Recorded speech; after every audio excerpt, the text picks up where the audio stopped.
Welcome, everyone. Welcome, dear audience. How are we sounding? Is I good? Is Ben good? Tell us. Am I good? Is John good? There's only two of us here, and one of us is eating chicken. Yeah. I hold on. I wanna pull this up actually. Okay. I know I don't have it pulled up in front of me, but I know how to get it. Hold on. Is this Persona music? No, it's worse. Okay. It's Danganronpa music. Oh goodness. So, quote from Ben earlier this week. I'm glad I don't have to validate my interest by buying brand deal junk. True. That is a quote from the man who is currently eating the Luffy bento box from Popeyes. Yes. I will admit that. I will concede your point. However, point the first. I did not get the plastic bento box. Oh, you didn't? No. Because that would cost extra money and I do not want to pay that. Did you get the gum lemonade? I did. And Okay. It tastes great. Which makes me angry because gums are supposed to taste horrible. Interesting. Oh, right. Yeah, devil fruits taste terrible. Exactly. So really, they got everything wrong because the Luffy box, 2 pieces of chicken for the hungriest guy in the world. No, thank you. Not cool.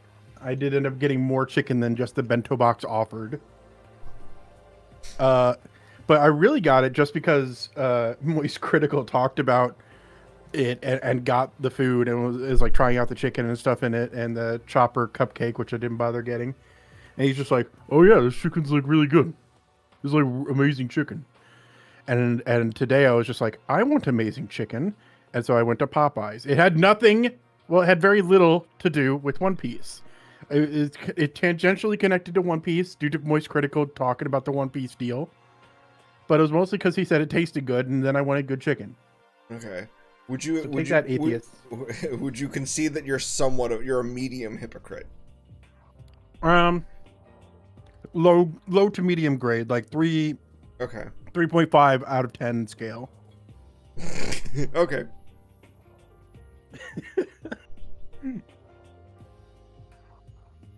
I haven't even pulled up your chat yet. I should check out what they're doing. People are just starting to come in. Yeah.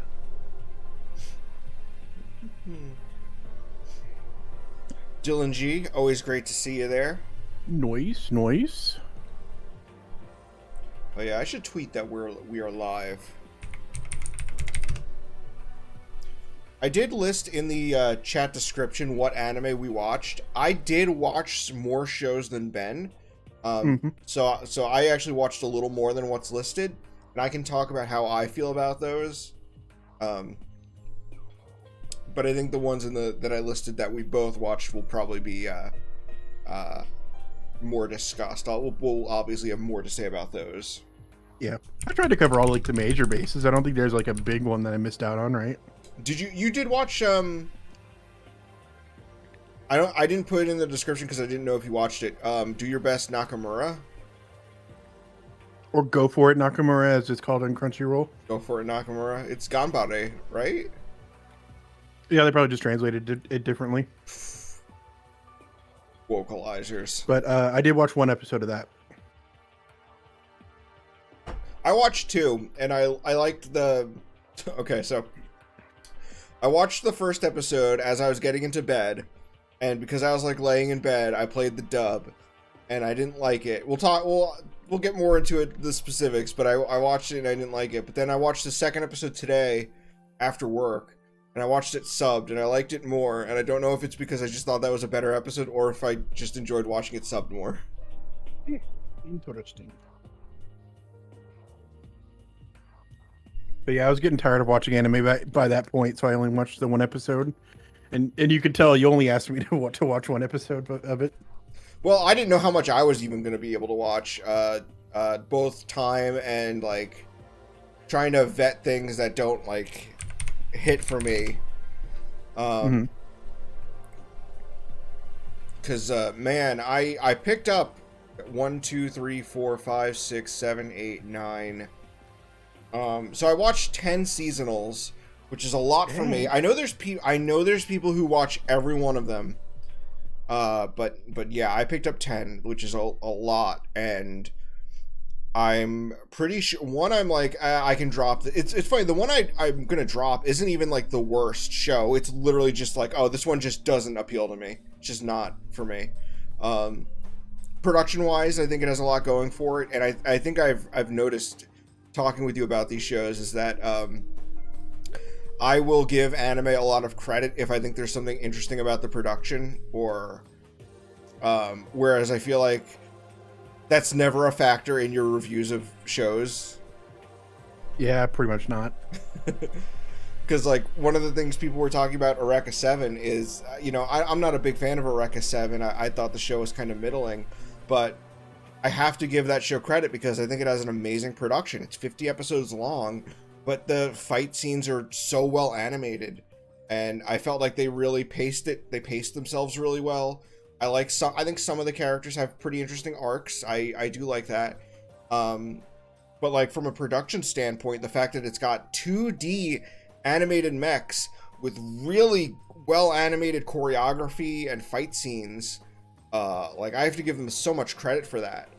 And I feel like I feel like that's just something I notice, is that I can value like if I think the production is doing something interesting, I'll give the show points for that. You know, it does make sense. It's like, I wondered why I don't do that, because of course I do. Like, I like animation, I draw myself, so it's like, of course I know, like it's hard to judge like how much work something is. You see like, normies around not noticing like how much effort goes into an anime. Mm-hmm. It's like, why don't they just have enough budget to make all the animation? Why doesn't every episode look like the Naruto Sasuke fight? Yeah, and so it's like, okay, I know enough about the artistic process and the process of creating an anime as a whole, where I'm like, I can appreciate really good animation in that way. I guess I just never focus on it as part of my like overall, I guess, sense of review of it, because it might be like a personal thing where I'm just like, I'm an editor for a living, and I kind of think a good editor is invisible.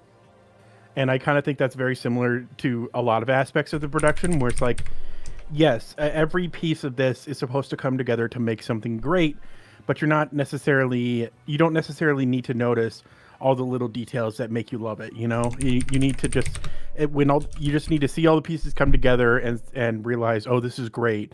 I think the greatest stuff doesn't necessarily like have to stand out as overly flashy in terms of animation or production or anything like that. So I guess I just don't really focus on that as part of my review process.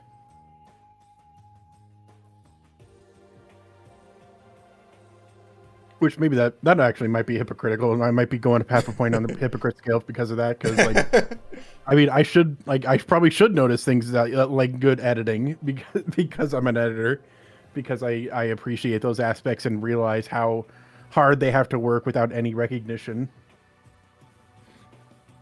I'm trying to make one of those tier lists, real quick, like one of those templates. People love tier lists, dude.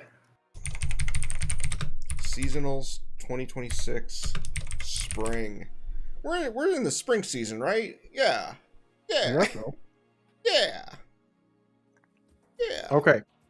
So top tier, I'm gonna have to say, is probably the Gum Gum Lemonade.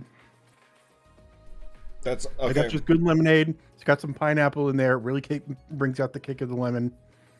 It's very, very good.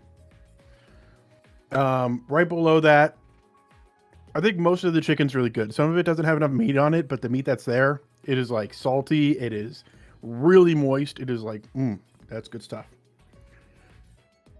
I just took a bite out of this biscuit. It is really salty and really buttery. It is like insane. Really? I feel like it might be too salty. Okay.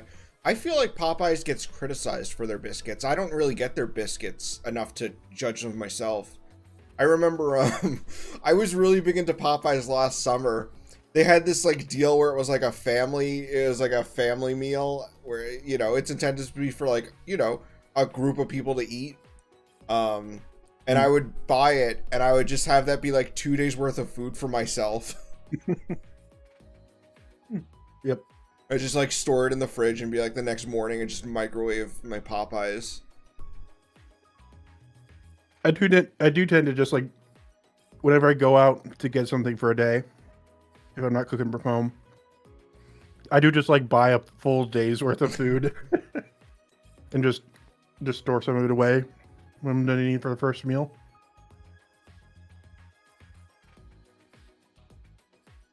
But yeah, it really feels like they just slather this in their butter salt sauce. Their butter salt sauce. Like, I don't know how they apply butter to these things. I assume they just have a big tub of it and they take a paintbrush and dip it on and slather.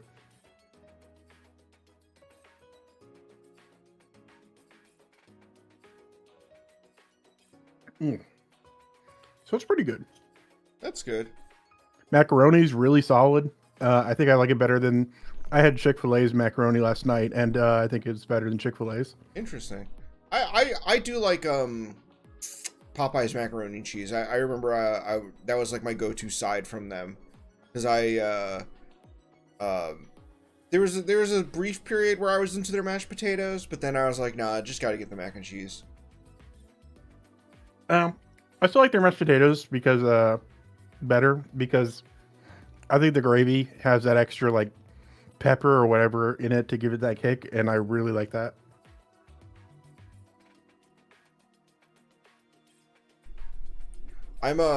As I'm making this tier list, I'm adding the shows, including the ones you haven't seen. I'm just gonna throw them on where yeah, go ahead. Where I'm feeling them. Okay, I finished up the last thing. Overall, very good meal. Like, yeah, the chicken's good. Chicken's really good. Biscuits, gravy, mac and cheese, gum lemonade. They got it all, man.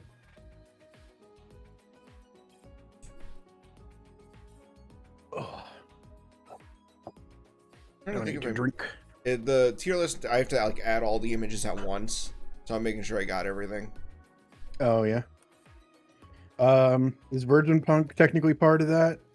Might be worth talking about at least. Oh yeah, I'll throw Virgin Punk on because I actually finally watched Virgin Punk this past Saturday, and I was like, you know what, Ben, if we don't have enough seasonals to talk about, watch this movie because I thought that was the first one you told me to watch. Yeah, I think that was before that may have even been before we planned to do like a stream talking about seasonal. I feel like I wouldn't have watched it if it wasn't for part of the stream. It's hard to get me to watch stuff unless I feel like I can be productive out of it. You're one of those bad people that's like, oh, I only watch anime for content. Yeah, pretty much. Oh my god. You're worse than trash taste. I don't do any, like, here's the thing.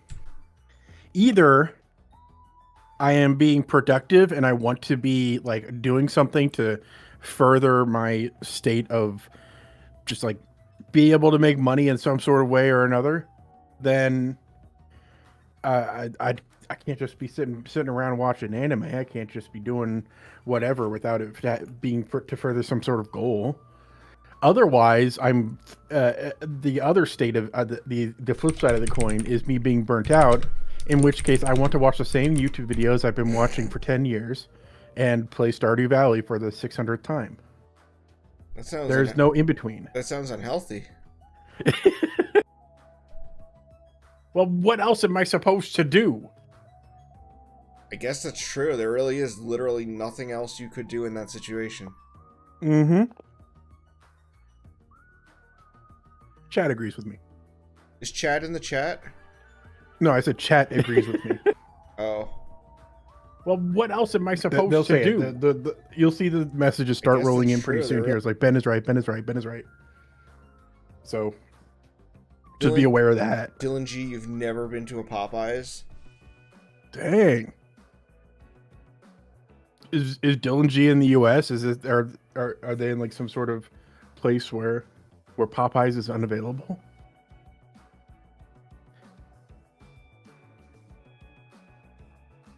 Ugh. Well, Nick's in the chat. Nick says no. Yo, Nick in the chat? What? Yeah, exactly.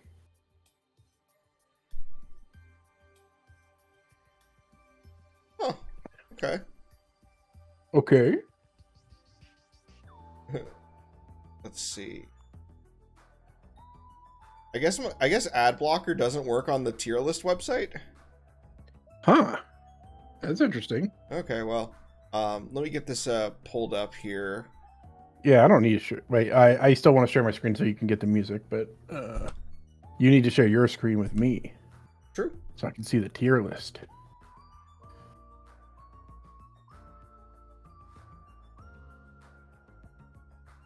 Been created Popeyes? Okay, we're getting close to what to what I wanted chat to say. Here we go. Hold on.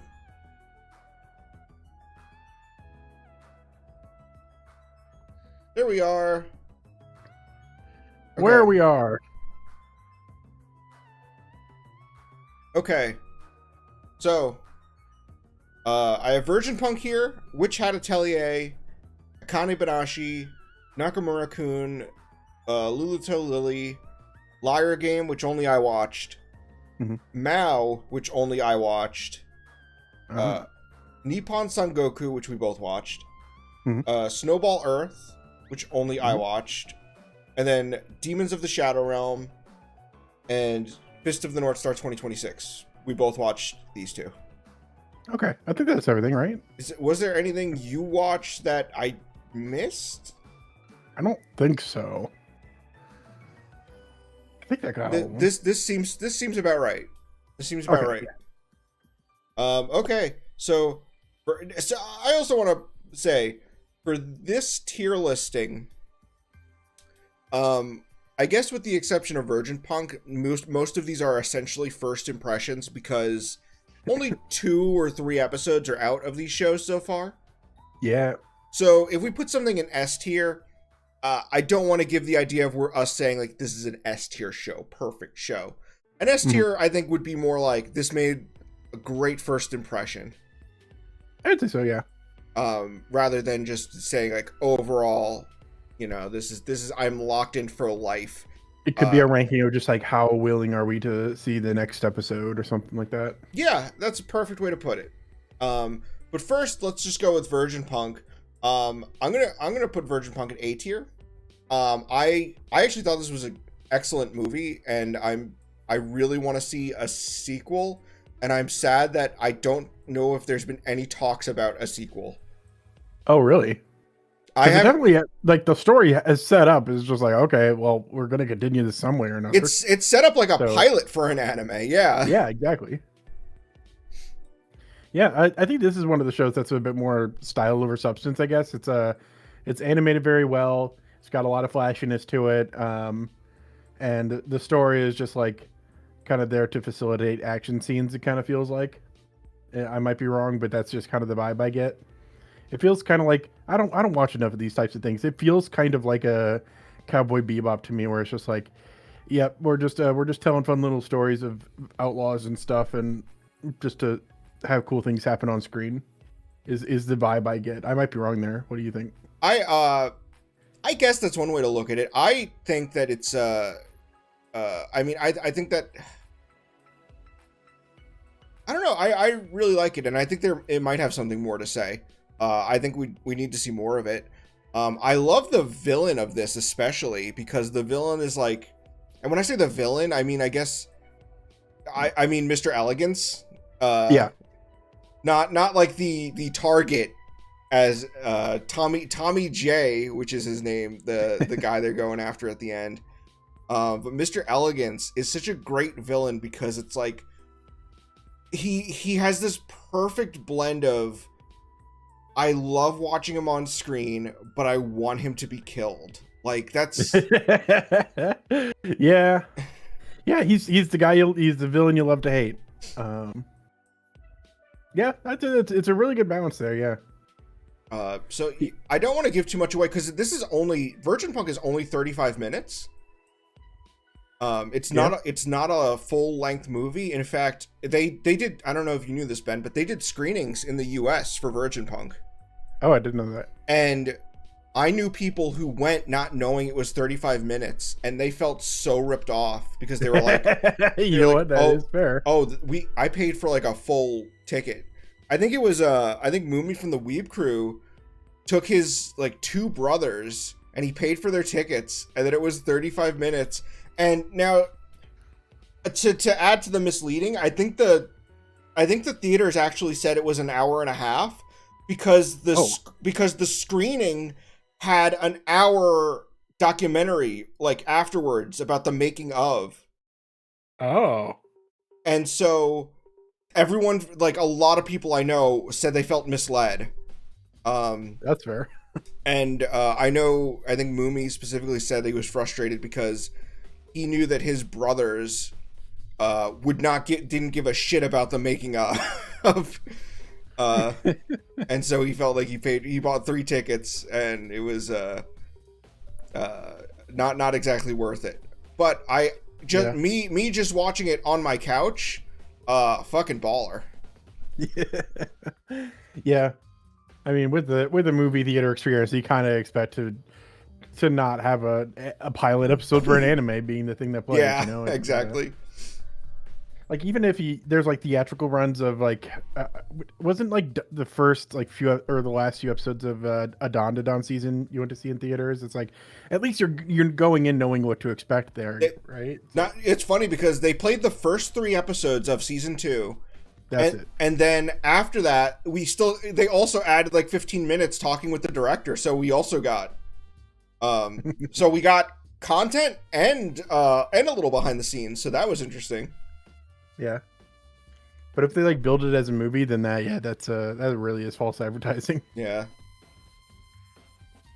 Damn. And it's funny because I did want to see it, and the only reason I didn't is that it was in theaters around the holidays, and I was like, oh nope, extra money is going to Christmas presents, so gotta skip this one, unfortunately.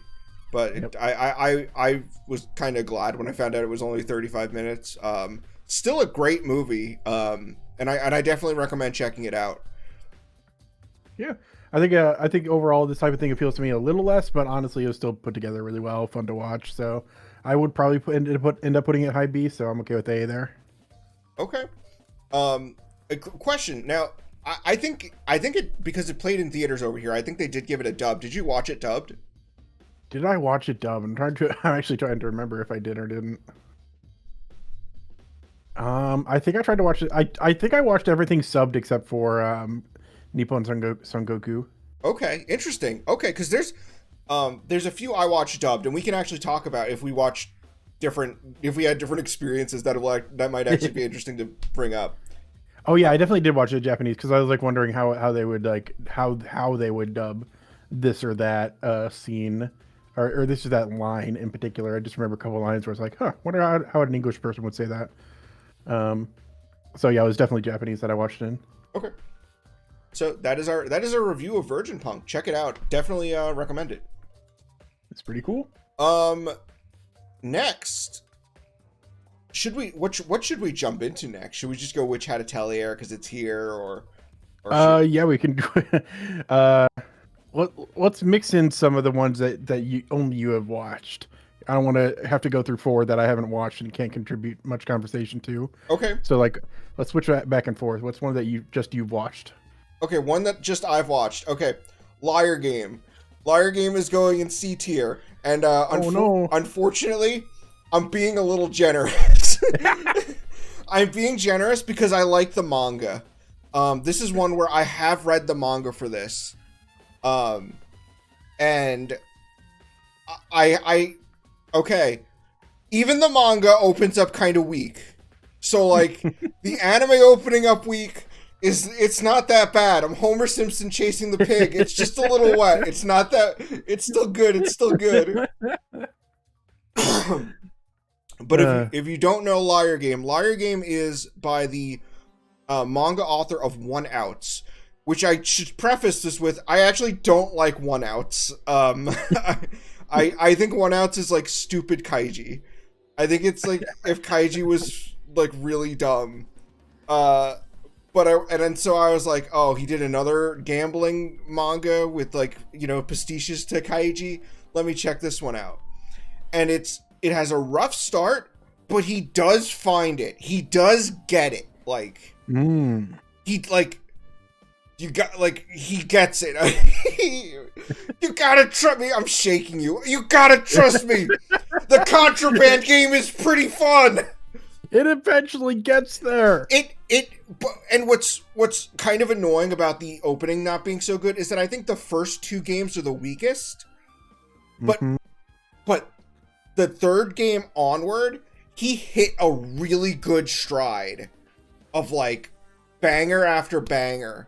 And it's it's like, I know. You just gotta get through it. And what sucks is that the second episode doesn't even finish the first game. It's like the second episode is like the climax, and it like leaves off on a did they win? And it's like, which I understand from like a thematic standpoint. It's like, ooh, build tension. But at the same time, I'm like, we're going into episode 3 having not finished this game yet. So I'm concerned about the pacing. I am concerned. Yeah. I am concerned about people who won't give the show as many chances as I will. That's a shame. People, I know people were also complaining that like, oh, most of the animation was outsourced to China, and it's like, I don't think the where the show is right now needs incredible animation.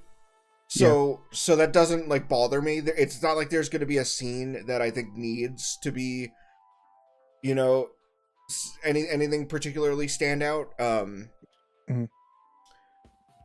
But like, man, the pacing of this is people are gonna drop off, and it's unfortunate because I think that if you do like kaiji, he does sort of find the vibe he was trying to go, where it's like, this is his own version of kaiji, basically. But it takes him a little bit.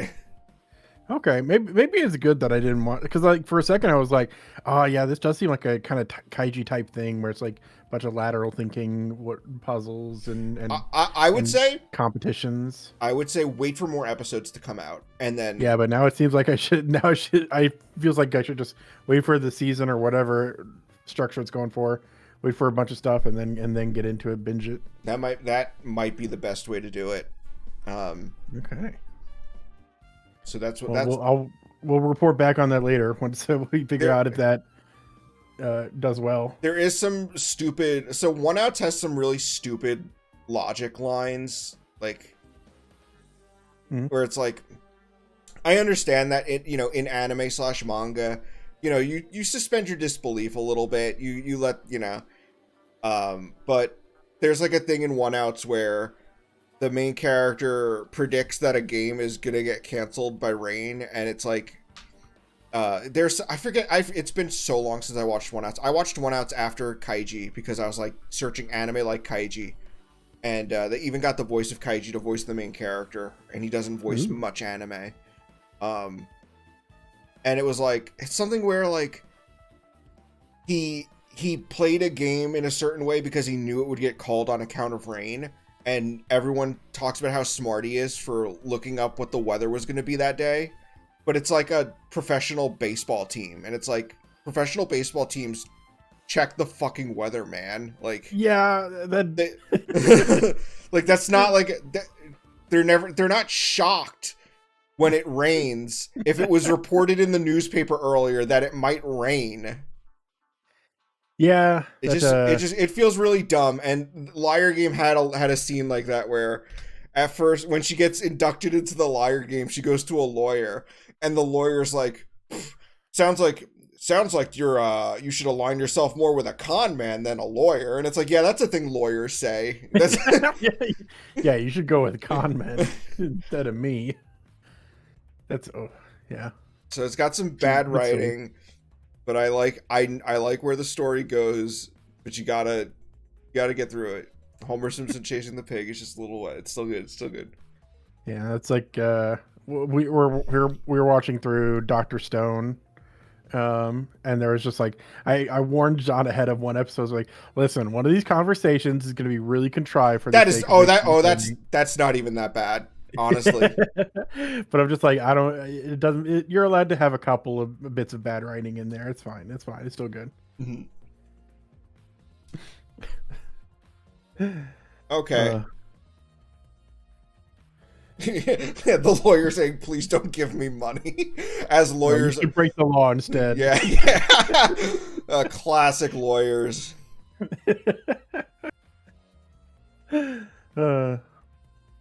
Okay. Cool. All right. I think the first one I watched that, aside from Virgin Punk, was Hat Atelier. So maybe we should go with that. Okay. Oh, also, I was wondering if you could zoom in on the screen, if you could like Control Plus or whatever, so that we can see the tier list a bit clearer. So I'm watching through your stream.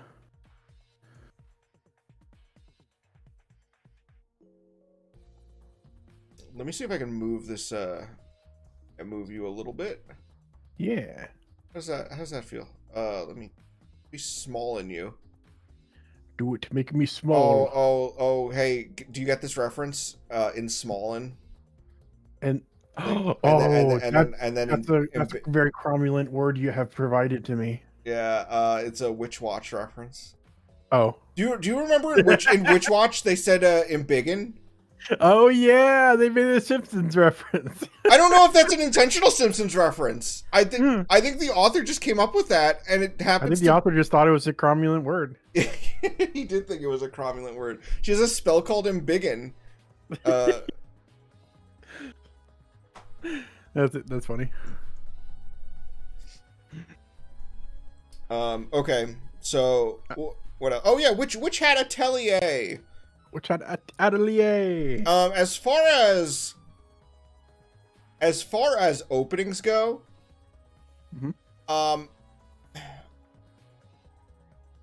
this is an A bordering S for me. Yeah, it's a really strong start. Like, it does have like you just called it movie quality animation, where it's just like, yeah, it's got solid, really good animation all the way through. It's like they didn't just like have to pick and choose which scenes they really put the frames into. It's just like, okay, well, everything's just gonna be really animated, sure. I think overall the vibes are really nice. The beginning, I kind of set myself up for disappointment, because I was like, ooh, this would be really dramatic stakes if the first spell that this girl casts kills her mom, and then when I saw it was kind of like, well, no, she's just trapped, and nobody confirms that she's trapped, but we just have to. But for all the characters, they confirm she's trapped. She's petrified. Yeah, but all the like, I don't know. I guess it wasn't like as apparent to me, and all the characters inherently know that she's trapped and can be freed. But I feel like it wasn't exactly that obvious. I don't know. That might just be me. That might just be me being a little bit confused, because I had expectations that were building up as the episode went on. But overall, like I do think like the premise does really work. I like that this girl gets magic from someone who's very sinisterly like misusing the system, which is really interesting way to get into it. And the main guy, what's his name? Keyfree. Keyfree. I saw someone in chat saying, are they the new Gojo? And I'm like, I think they're pretty different. They look the same. They do look. No, that's everyone is saying that on. I don't know if you're on anime Twitter, but everyone is saying he looks like Gojo. He does look like Gojo. He's a pretty boy with white hair, and that's shaped very similarly. But they're pretty different characters in terms of vibes, so that's about it. But overall, I'd say it's a really good start. I'm probably going to continue watching it, so I'd probably put it in A myself.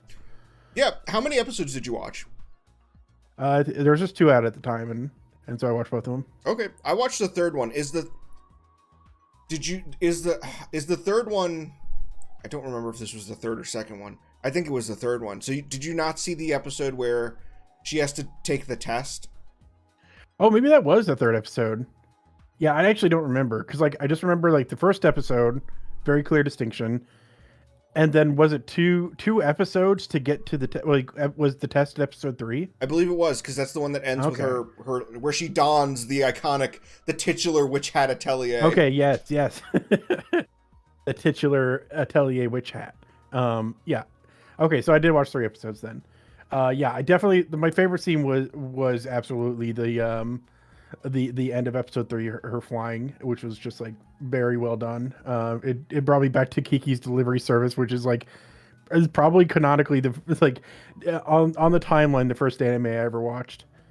And so it was just like, oh, that was really well done. That was nice. So yeah, I really enjoyed that. Let me ask you this: did you watch it dubbed or subbed? That one, I think that was subbed. Okay. You want to know what's crazy? I watched this one dubbed. Yep. John can watch a dub. That's crazy. That's insane. This is one of the best dubs I've heard in a while. Oh. I was a little shocked because they have people doing British accents and they don't sound terrible. That sounds like dismissive. Where it's like, yeah, they don't sound terrible. It's like, I think they sound very good. I mean, it's hard you could do an accent, but to do an accent so that it sounds like your natural speech that you've been doing since you were born, that's hard. I think that I would actually even recommend you to go back and watch, find a clip from one of those episodes, and listen to the dub, because I think Keyfree especially sounds really good. I don't know I don't know any of the voice actors' names, but like the guy who plays Keyfree is very good. Dang, okay. I was a little shocked. I was like, oh my god, because I didn't think I was going to really get into the show. I put the dub on because I was just like, it was Sunday, and I was like, what new shows are coming out? This was before we ever planned to do a stream or anything. I was just looking at new shows, and I was like, oh, Witch Hat Atelier. I've our friend Tyler is a big fan of the manga for this, and I've heard other people talk about it, and I've seen people say like, oh, they were really impressed with the first episode, and I was like, it's a Sunday, I don't have much going on,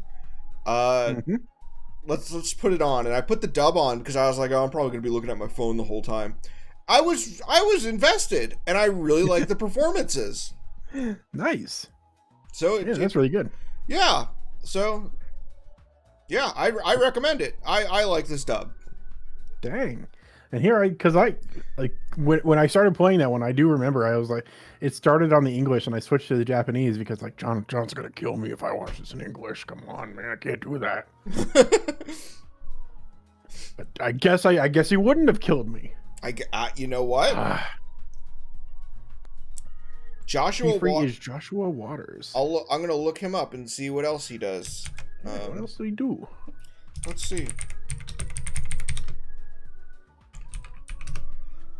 If he's younger than me, I'm gonna cry. Come on, a lot of people are starting to be younger than us. Don't worry too much. Dude, about Shohei Ohtani is a year younger than us, and I was, oh my god, he's 24. Oh my god. Let the young people voice act on. Born in Ohio. Okay, that makes it worth it. Yeah. Okay. You're not one of the stupid young people if you're in Ohio. That's how it goes. Man, the first show he was in has a really bad dub. Because I've seen clips from this dub. It's a little famous for not being very well done. It's like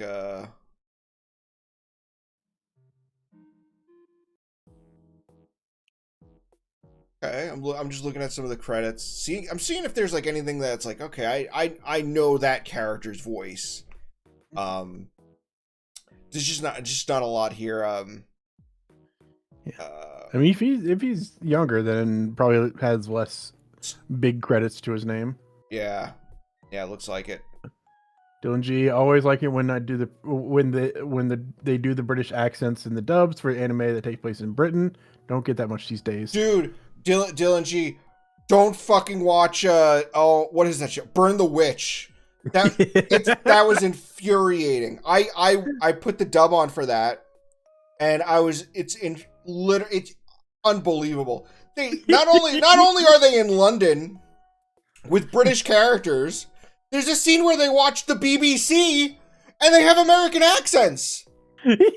Hello, thank you for watching the BBC. It's like, you can't do that. That is offensive. That is erasure. Like, I kind of get why they did it. They still shouldn't have done it. Let me clarify. It's only 3 episodes, too. It's not even like you're going to be like, I don't approve of this. It's not even like we're locked into 100 episodes of this. It's like, it's 3 episodes.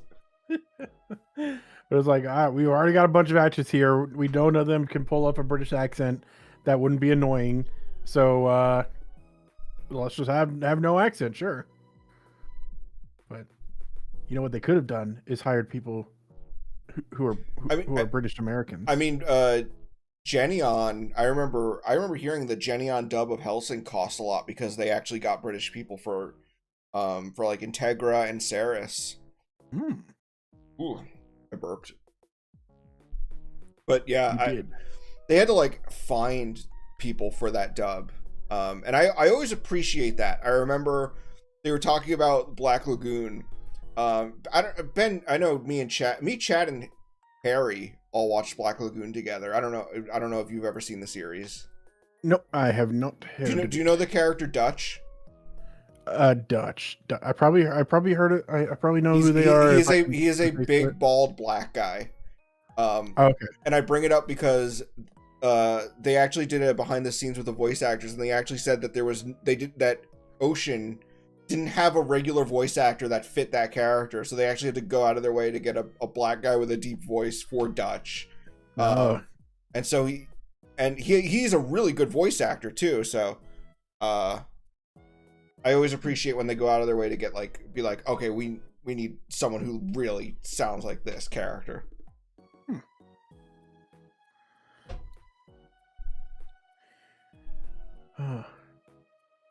British actors are that expensive.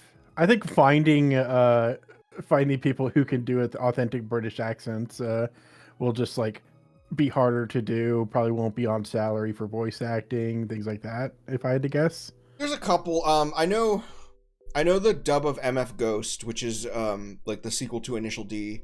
The main character has a British accent in the dub. I think they got a guy who is British American for that. I didn't think it sounded great, but it I guess it fits. But I'm trying to think of stuff I've heard with British British accents in the dub. The only thing I can think of is Great Ace Attorney, and I looked up the main voice for that, and he's a German Japanese actor. Turns out. That's interesting. I don't know if I interrupted you when you were going to say something. No. I was actually thinking, what do you want to pick? What show do you want to pick up next? We talked about something that I watched, so pick something that just you watched. Just one that's just special for you. I don't have much to say about this. Mao is a C tier. And I kind of need to preface this with, you're saying Mao is in the same place as Liar Game, and I want to reiterate, I am being generous to Liar Game by putting it in C. I think Mao is better than Liar Game, but also wasn't strong enough for an opening. So Mao is by the person who does Inuyasha. It's Rumiko Takahashi. Okay, yeah. And you described it as Rumiko Takahashi's take on Demon Slayer. Yes, and I'm not the first person to say that, but I had actually heard that, and then watching it, I was like, I kind of see what people are saying. Yeah. I think the interesting part here is that it, in my head, I'm always going to be comparing it to Inuyasha. It is about a girl living in the modern day. Turns out she's actually a demon, and her family has been suppressing her power. And she meets a swordsman boy from the Taisho era. and they fight demons. Now that little bit of synopsis I gave you is what I got from episode 1. Two episodes are out, but I haven't seen episode 2. Chad and I are actually watching this together, but the first episode didn't hit for us hard enough. And so we kind of skipped a week, and then we said, okay, tomorrow, so Saturday, when episode 3 comes out, we're going to watch 2 and 3, and then decide if we're going to keep watching or drop it, because the first episode is kind of weak. It doesn't really give you the entire premise, which it really needed to. It's interesting in the aspect of the girl character, who is like the Kagome, is a demon now. So whereas like the sword guy seems to just be a human. So that's like an interesting change up. Not what I expected, but that could lead to different dynamics. Yeah, that's kind of interesting. So I'm curious to see where that goes. But I didn't feel like it was a very strong hook for a first episode, for a singular first episode. So that's why I have it as C. Okay. I mean, that sounds reasonable. Yeah, I think I read a bit of Inuyasha in high school, and that's the most I ever got of it, so I wasn't particularly invested enough to try Mao. Well, Chad and I were huge Inuyasha fans. Even before we met, we had both, like, a lot of people our age, we watched it on Adult Swim. I always talk about how my friend Nicole, who really got me deep into anime, the way she got into anime was through Inuyasha, and that was why I started like watching Inuyasha a lot. And her and I would talk about it, and we'd watch like videos, and she'd show me like Inuyasha fan sites on the internet. It was like sort of my first exposure to like the wider anime community online. So what else do we have here? Well, we have let's pick one of the let's pick like Lulluto Lilly. Is that what it is? Yes. Lulluto Lilly. Maho Shumai. I'd put this in a B tier. Interesting. To let everyone know, Ben hated this. This is the show that Ben was like. Ben was like actually reporting back to me on the shows as he watched them. He was like, "Yeah, I kind of like this one. Oh, this kind of has something interesting." He's like, "Oh, each one." I was like, "Oh, I'm glad you're liking all these." And then with this one, he was like, "This is like a dumb baby show." John, why'd you make me watch Barney the dinosaur? This baby girl show. I'll be honest, that's exactly what I said. I regret being a bit like, I guess, harsh in that way, but let's face it. I'm not backing down from this take, honestly, because like it is for children who are just so young that I could not possibly appreciate the material in it at this point. It is bluey. It is basically bluey scale type stuff where it's like, I don't know. As an adult, I really don't find enough compelling in this, and it's kind of weird. It's not. I'm not gonna say you're weird if you like it, but it is like I cannot understand how you can get stuff out of this if you're any amount of mature and aged. You didn't feel like, oh, I feel bad because it seems like the sisters were close, but then they're growing apart, and by episode 2, it seems like what's happening is Lily actually gets to perform, and then her sister likes the performance. And so her sister is it looks like her sister is starting to form a bond with the idol persona, not knowing that that's her sister who she's growing apart from. Also don't like idol stuff. So that's another point against it. But the sister thing, it was like, okay, that's like the one thing but that still feels like it's a bluey type plot. It's like, wow, they really show mature things like children who are sad. And I'm like, I guess children can be sad. You're right. Is that compelling though? I don't know. I don't think so. I'm sorry. I thought it really does. I thought it, well, I also look at this from the perspective of I know what the target audience is for this. And I think it is like obviously told in a way that's intended for children, but I could still appreciate that. I also think the production looks great. It's animated really well. I think the use of color is great. I think the music is also like really. I mean, I do love pastel colors, and this is nothing but the cotton candy pinks and blues. It's nice, but and I do recognize, like, I mean, I recognize that it's a genre. This is for children. This is what they're going for. Does that make me want to watch it or have any interest in it whatsoever? No. So that's just where I land on it. So for a kid show, I'm sure it's fine. This is a D. This is a D for Ben, B for John. Yep. I also loved, and I'm sure you picked up on all the little pastiches to Creamy Mammy. Oh, I was like, that's Creamy Mammy in the corner. I knew it. Well, she's dressed kind of like Creamy Mammy, or which is her. That's Creamy Mammy's civilian name. No, that's me. You're so fucking funny, Ben. You and your fucking Luffy bento box. Shut up, you. I only got it for the chicken. They should give you a little straw hat paper crown like in like Burger King. Yeah. Another thing with Lulluto Lily is the Creamy Mammy homages, where not only that, she keeps saying how she wants to eat a crepe, which is a reference to, Yu's family in Creamy Mommy runs they sell crepes. That's their whole thing. But this is a Studio Pierrot magical girl, so it's sort of in that lineage of Creamy Mommy, Persia. And even some of her transformation kind of reminds me more of Persia than it does Mommy. So I think that's interesting. If you like Studio Pierrot magical girls, give this one a watch.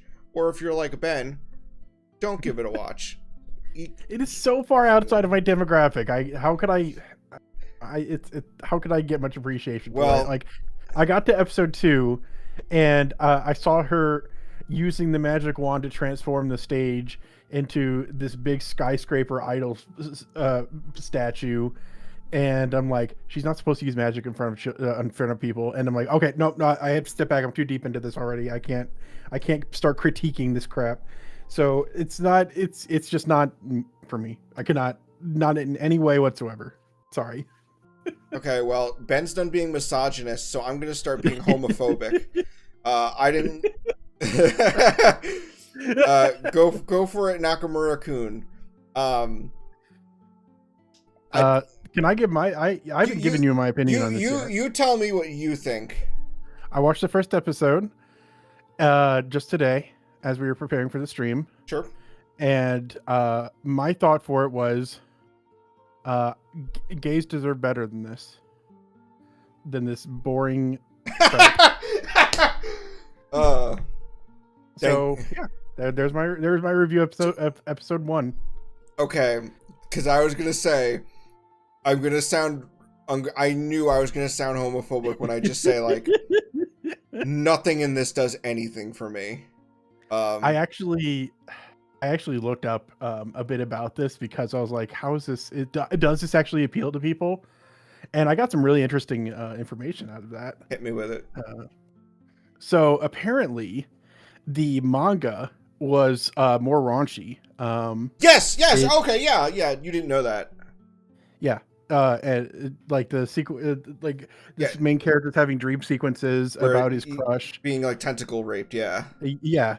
And so the anime took a lot of that out, and I was like, the thing is, that's like the only spice this thing could have had. That's exactly it. You didn't see episode 2. I needed to. I couldn't find a scan of the manga online.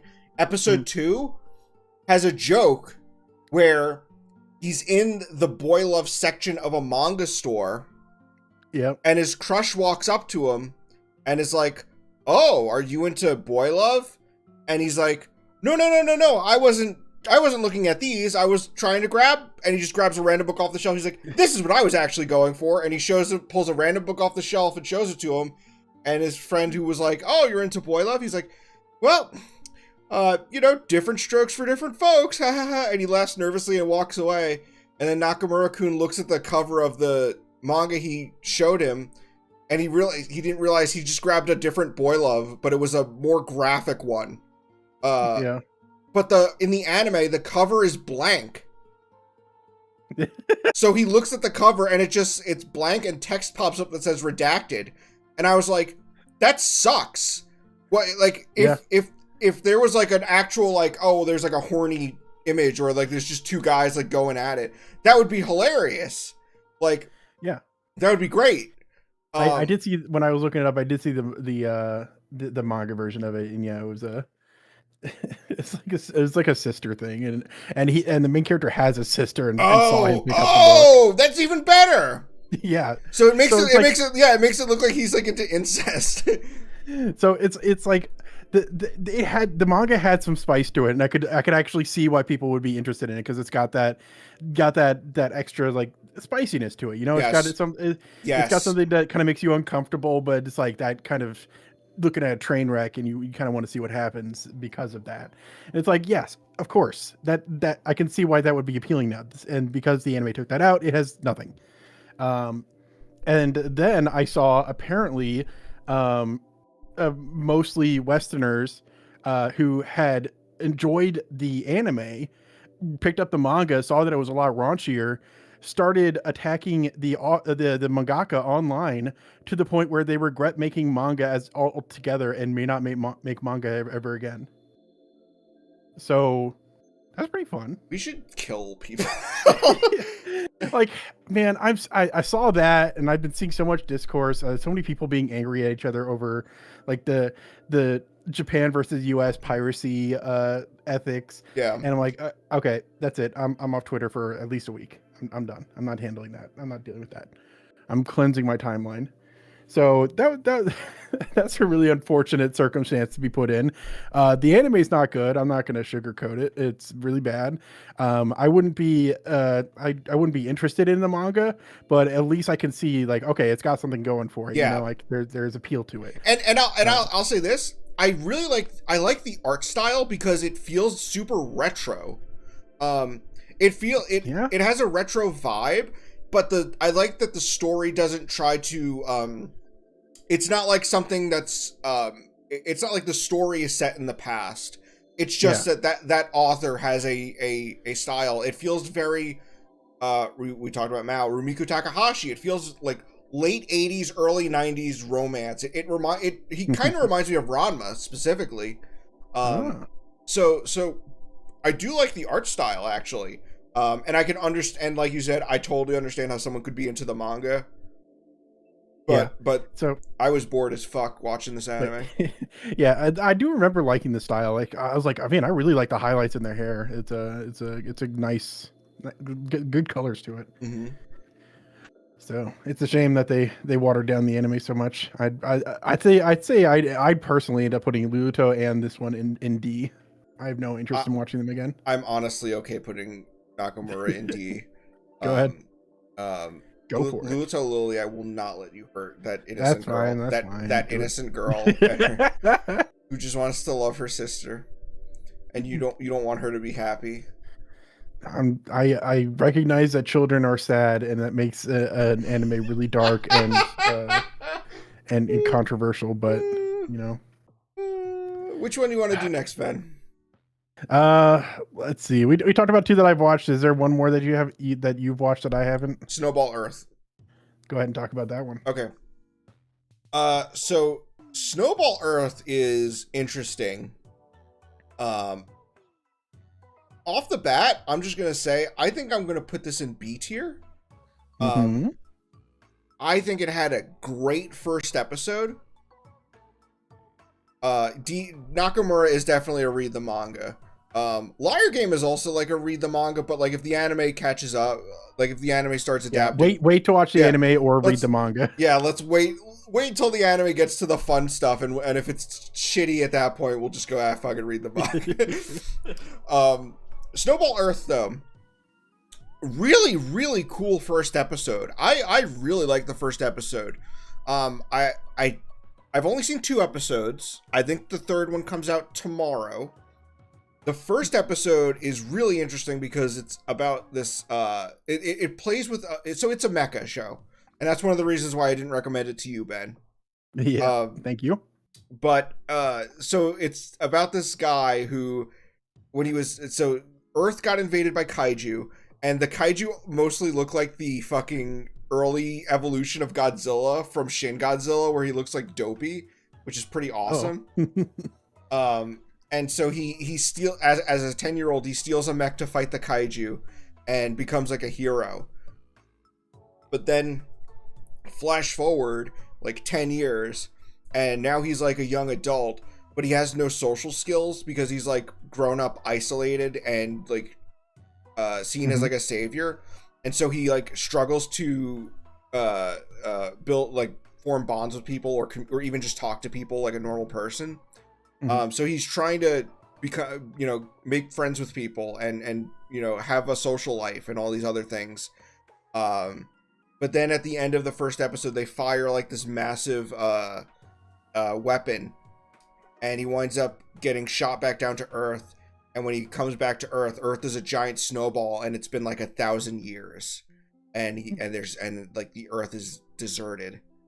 And then episode 2 is he finds like an actual like an ice cave where there's people living there, and he's trying to he's helping them and trying to be like, okay, this is my chance to sort of bond with people and make friends. It's interesting because I love that it plays with a lot of like classic mecha tropes, like the 10-year-old who stole the robot and became like but he turns out he was a robot prodigy, and he's like the hero now because he saves the robot, he saves everyone. But then it also is sort of like a commentary on COVID, where kids grew up isolated and separated, and now they feel like they're trying to enter society, but they don't have the skills to communicate with other people, and they don't really know how to make friends with people. Makes sense. So I thought those aspects of it were pretty interesting. I will say a lot of CG, and the CG doesn't look particularly good. I think episode 2 specifically, like episode 1 looked pretty good, but episode 2 was a little shaky. I felt like episode 2 was a little shaky. But I like the premise enough that I'm interested to see where it goes. So I'm going to keep watching it. All right. Pretty chill. All right. Then I guess we'll continue on with. How about Fist of the North Star? That one's pretty cool. I hear that one's a pretty cool. Yeah. So basically, originally, I think my idea was we'd do a stream where we would just talk about the Fist of the North Star remake, because this is something that they've been saying they were going to do for fucking years. They kept saying they were going to do a remake of Fist of the North Star. I think 2023 was the 40th anniversary of the manga. Oh. And then 2024 was the 40th anniversary of the anime. And I believe it was for the it was 2023 or 2024 they announced, okay, we're doing it, guys. We're actually going to do it. And then it took 3 more years from that. A lot of production time went into this for it to be amazing. Yeah. Yeah, this is S tier. I honestly, I'm actually just going to start dumping these down to D, because when you grade it on a curve of Fist of the North Star 2026, this is what you get. Yeah. So John was like, hey, let's sit down and watch the 2 episodes that are out of this. And I didn't have to say anything. Just clearly saw me struggling to even get through the first episode, and I was like, okay, we'll stop there. The thing I can say about it, it doesn't look as bad as the trailer made it look, which is still not a compliment necessarily. And that it's accurate to the manga. Yeah. Which is pretty neat. I always like things that can be accurate to the manga. And therefore it's a good anime, right? I think it's also like it might even be accurate to a fault. I will probably watch more episodes, but it is interesting that because it is accurate to the manga, they're probably they may have already defeated Shin where they're at. Alex, the anime hero. I think episode 5. If episode 4 or 5 came out, have they fought Shin yet? Because like Shin is like chapter. I think he's defeated in chapter 10. Man, he's I think Ken reaches him in chapter 8, and then chapter 10 is the end of that arc. Wow. Yeah, that was. I knew it was quick, but man, that is really quick. Huh. That's the next week. Okay. He beats Shin next week, and you could tell that they didn't. They they obviously didn't want to hang up too much on the Shin arc. Yeah. Especially because like the opening shows Joggy and Rao, so it's like it's sort of like a promise that they're gonna adapt that material. Yeah. It's just like okay, that's Rao's the iconic one, so let's make sure he's in the opening. But yeah, I was so distracted by the animation style they chose. Like, it can look good in very particular still frames, and when I see them moving, I think everything just kind of starts falling apart. It almost feels like it's like, no, I'm not even gonna say it. It's really insulting to compare it to a certain tool for creating images, but it just distracted me every time they moved, every time they stopped moving to start moving. That motion just really did not fit the style, and I could not focus on anything happening in the actual story. It was really hard for me to get through, honestly. Yeah, it's rough. I will probably watch more of it just to I just got to see where it goes. The dub, we've talked about this before with other shows where Amazon has been doing these dubs where they outsource it to South Africa. Oh yeah, because originally our friend Tyler was like, "Hey, I was watching this show Tombo on Amazon, and I think it has an AI dub." And we listened to it, and it sounded like an AI dub. But I eventually tracked down like one of the voice actors in it, and I found their IMDb, and they're South African. And then voice actors from the Tombo dub were in another dub called like the Dinner Date Detective or Dinner Table Detective. And that one actually had, Tombo didn't have a full cast list.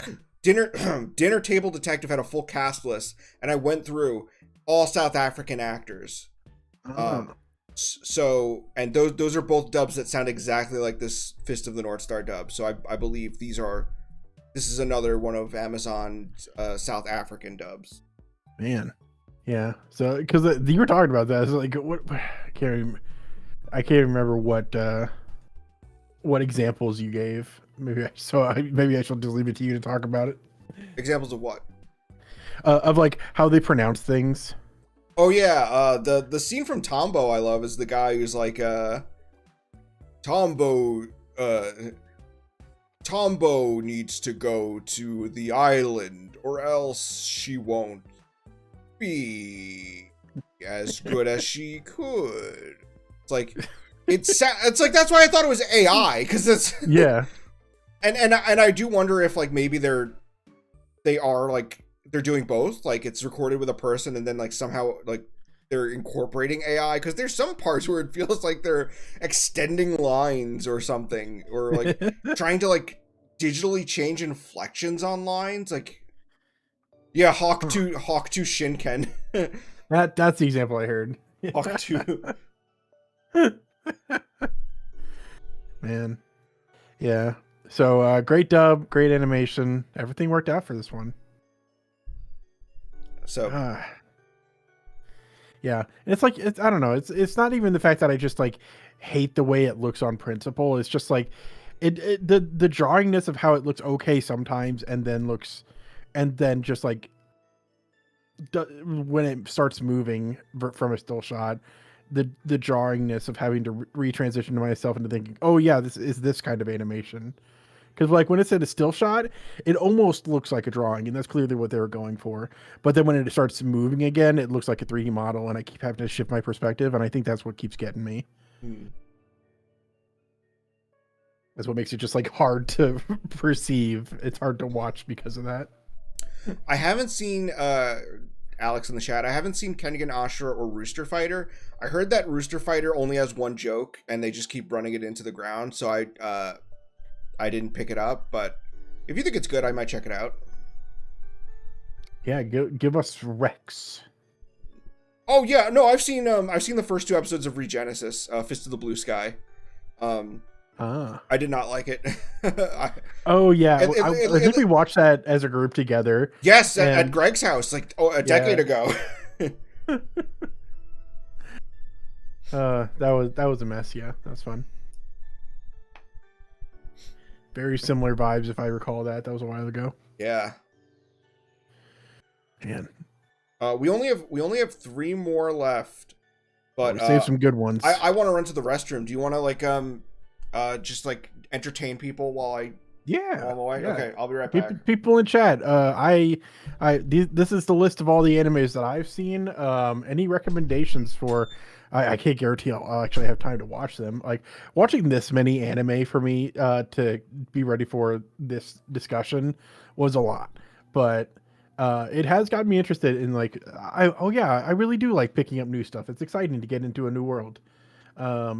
If anyone has any recs based on what they've heard of my taste so far, but see, Rooster Fighter is very obviously supposed to be targeted towards kids. So okay, I wouldn't like that one then, as we've seen from Lulluto Didi.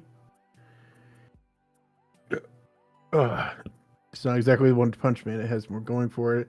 You haven't read it then. Yeah. So, I mean, I do like the last 3 that we're going to be putting up. I will say I do generally like. So, I'm interested in seeing more from this season. If it's got stuff that like this, I don't know. Is this like considered a good or bad season so far? Like, is there a consensus that is rising up? It's like, oh, this one sucks. This one's mid. This one's below average. I don't know, because I heard from John that last season wasn't super strong, from what I recall, but this one seems to have a lot of good stuff in it. I mean, as far as I can tell. I mean, I've been enjoying some of it.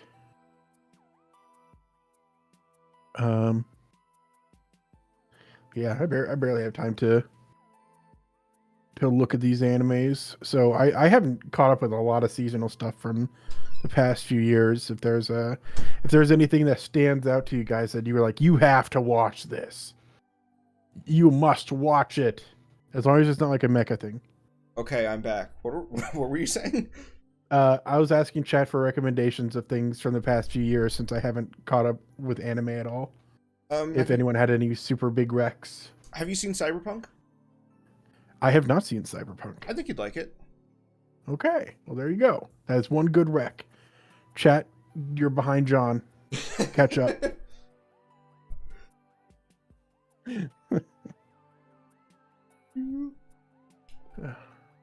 We got 3 more, and these are 3 that we both watched. Yes, these are pretty cool. What do you say we start with Akane Banashi? Sure. Because that is one that I've read a pretty big chunk of the manga for a while back. And it was a while enough back that I was like, I really don't think they're going to make an anime out of this. I can imagine it'd be hard to like put into like that kind of medium and make it work well, unless you have like a lot of strong character acting behind it, you know? So then they announced an anime, and now we've been watching it. I would say this probably had the strongest opening. It's had a really strong opening. It is a really strong opening. If we're gonna put anything in S tier, I think Akane Banashi would go S tier. I would put it in S tier. Yeah, I really like it. It's one of those like, are they like called Hobby Annie or something like that? It's just like that kind of thing. Yeah, where it's kind of just focused on one person, really trying to hone their craft. Really, it's just like a very. This is what got me to recognize, like, okay, this is the kind of thing that really works for these types of shows and manga, and the kind of formula that is best for having intrigue in this, because there was like this and Bakuman for writing manga that was like, oh, this is wow, this has got some like that little extra spice to it, that nuance of like, oh, there's like kind of a dark side to wanting to dedicate your life to this thing, and I that just makes it all that much tastier, uh, to have that kind of ambiguity in there. And the first episode, I think, really nails the right tone that it wants to go for. And it's got some really good animation stuff to it too. Like that one shot of him walking up to the stage. It was just like, man, that's just like really well done. It's just good animation. Yeah, I especially the first episode following I was gonna call her Banashi. Following Banashi's dad. No, her name is Akane. Her dad is Banashi. That's how we're going. The first episode following Banashi before it switches to Akane. I really like. I think that's. I think I like episode 1 way more than episode 2. No, that's her. It is pretty funny that after that first episode, they just treat her dad as if he's like dead. He's basically dead. Like, yeah, it was kind of like. I wasn't sure if I wanted to tell you this, but yeah, I think it's an important part to know of the manga is that, he's figuratively dead because he doesn't do Rakugo anymore, but the narrative throughout the whole thing treats him like he is actually dead in a way. Like literally, he's alive. He sells concrete, and so that's basically. But he's out of the story. That you could not interact with him in this Rakugo setting anymore, which is just like very a very important part of what makes the first episode so impactful in the first place. Is like it kind of like the stakes wouldn't be there if he was still such a big part of the story, you know. Mm-hmm. Someone in the chat said Akane Banashi and which had Atelier are by the same director. Is that right? Are they?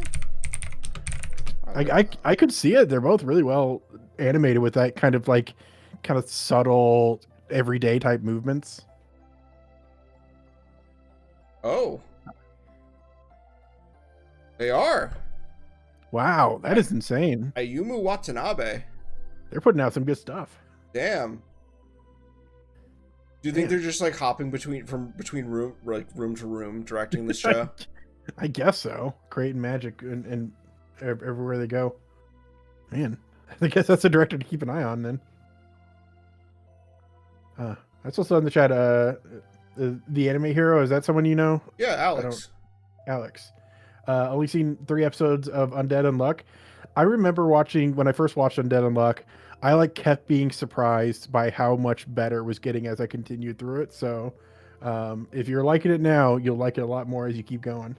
Yes, I remember watching it, and actually in the first couple episodes, I was like, "Oh, it's like a pretty standard shonen." Yeah, pretty solid, but standard, yeah. Standard, and then it's like the world building is what really gets you, and obviously that takes time for it to establish, but little by little. Because I think even in episode 3, there's the scene where Uko paints the mural of like the sky. And like she draws like the sky with stars, and the other girl Gina is like, "What are those?" And she's like, "Oh well, I always thought you know how the moon is the only thing in the sky. I always thought it would be nice to give it some company." And it's like, I remember just being like, "What is she talking about?" And then it's great how it's presented. Yeah. Yes, and then they allow that is like a detail that becomes like integral to the world later on.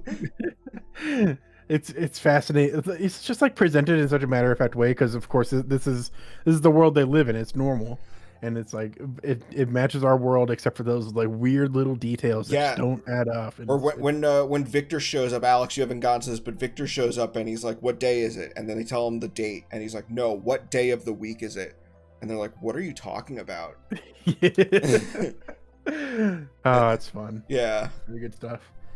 And Fuko and Andy's relationship is good, and it does keep getting better too. Yeah. It's just very solid manga. I read through to the end, and it's a good end. I think it was kind of like it wasn't necessarily unexpected in any particular way, and so I think it kind of like is kind of just like, there's like a phenomenon in the brain where it's like if you haven't completed something, it's like stored in your active memory so that you keep thinking about it, and that's kind of like how the strategy people use for like uh crap like Five Nights at Freddy's, where it's just like there's never a real final answer that you can get to, so you're always thinking about it. That's kind of like the selling tactic. So I think if once Undead Unluck ended and it was like fully satisfying, I was like, okay, it's complete. Close the book. It kind of fell out of my head. I completely forgot that I had even watched it at some points. But overall, it still is really a really good story. I don't want to like put it down at all. It was very good all the way through. So we have 2 more here. Yes, these are the ones that like I already knew about Akane Banashi. These ones took me by surprise, and I wasn't expecting to like them as much as I did. Let's go with the Daemons of the Shadow Realm. They're not demons, they're daemons. Okay, Demons of the Shadow Realm. For me, this is like a high B. This is like this is like a high B. I feel like you're probably gonna say A or S. Yeah, I'm really interested in watching it, like probably just as much as Akane Banashi, honestly. Really? Okay. Like, I don't know. Maybe I'm just like assuming too much, because I definitely like Full Metal Alchemist a lot more than you do, or Brotherhood in particular. Maybe, I don't know. I've been back and forth on it over the years. Part of that is like being in the anime space where people overhype it, but I do think it's very good. It's good. I'm not going to be too. I don't know. I think one of the best things an author can do is to establish characters, make you think something about them, like, oh, these are the bad guys, and then change your perception, and that was like what the whole first 2 episodes is kind of like focused around. I think the setting was really interesting. I think the characters overall have like a really strong start, but we know almost nothing about them, which makes me really want to see what develops from it. It's like, I don't know, it's such a blank slate as from the 2 first episodes that it could go anywhere, including somewhere bad, but I want to see it. I want to see if it turns out to be good. I want to be there to see it. I also have I have enough faith in Arakawa that I don't expect it to turn sour, right? Yeah, because I tried watching, what was it, Hero Tales or something? Well, she didn't write that. Yeah, that wasn't written by her, so it was that was like, okay, yeah, I'm not getting into this. But this is like the exact same kind of stuff that really got me into Full Metal Alchemist. It's just that kind of storytelling is really engaging, and the way she handles all that. So I really don't have any complaints about the first 2 episodes that I watched, and I'm eager to see where it goes. So I wasn't expecting to like it as much as I did. I mean, of course, Gabby was in there, so I knew I would like it at least as much as she was on screen. She's the reason I watched this. She is the reason I watched it too. But but there was a lot more to it that got me into it. Maybe I was just so enthralled with Gabby the Gobble Queen, that maybe that elevated that the rest of it for me. But man, I really got into it. I'm eager to see more. Did you watch it dubbed or subbed? Subbed. Yeah, everything I watched subbed except for that one. Okay, interesting. Okay, yeah, I also watched this one subbed. I've seen clips dubbed. It seems fine. I think if you're someone who normally watches dubs, it's probably about what you'd expect. Yeah, we watched. I was with you when you pulled up the English dub for the gobble scene. However, not quite as good. Gobble scene not as good. Yep. Gobble gobble. When you start to see the gobble gobble, switch to the subs. Yeah, if you have to watch the dub, whenever Gabby's on screen, just switch it to the subs. That'd be a great function. I was saying that would be great with Koto-cha, because like with Koto-cha, I don't really like the dub except Laura Bailey as Sana. And so I'm like, if I could just like toggle everyone else to Japanese, but I can keep Laura Bailey as Sana, that would be great. I think the rest of it's fine. I do think Laura Bailey like carries it, but she kind of has to carry it with how much. Oh yeah, talks. Yeah. I know. I think Shabes mentioned this because Discotech put Kodocha out on Blu-ray, SD Blu-ray, and he said that show took longer to subtitle than what they expected, because Sana talks so much. There's so much dialogue because she talks so much, and often over other characters. So you have to do subs for both of them at one time. Yeah. But yeah, overall, honestly, I probably would put this in S as well. Like, I'm more interested in watching more episodes. See, of this now I feel bad. I'm going to raise it up to A, because I Now I'm curious what, like, so you just thought it was okay. Do you have any other thoughts beyond that? I liked it. I like the I like a lot. I do like the reveals. It's funny enough when it opens up and it's like, twins are born. I thought the twins were gonna be the two guys. Oh yeah. I didn't know.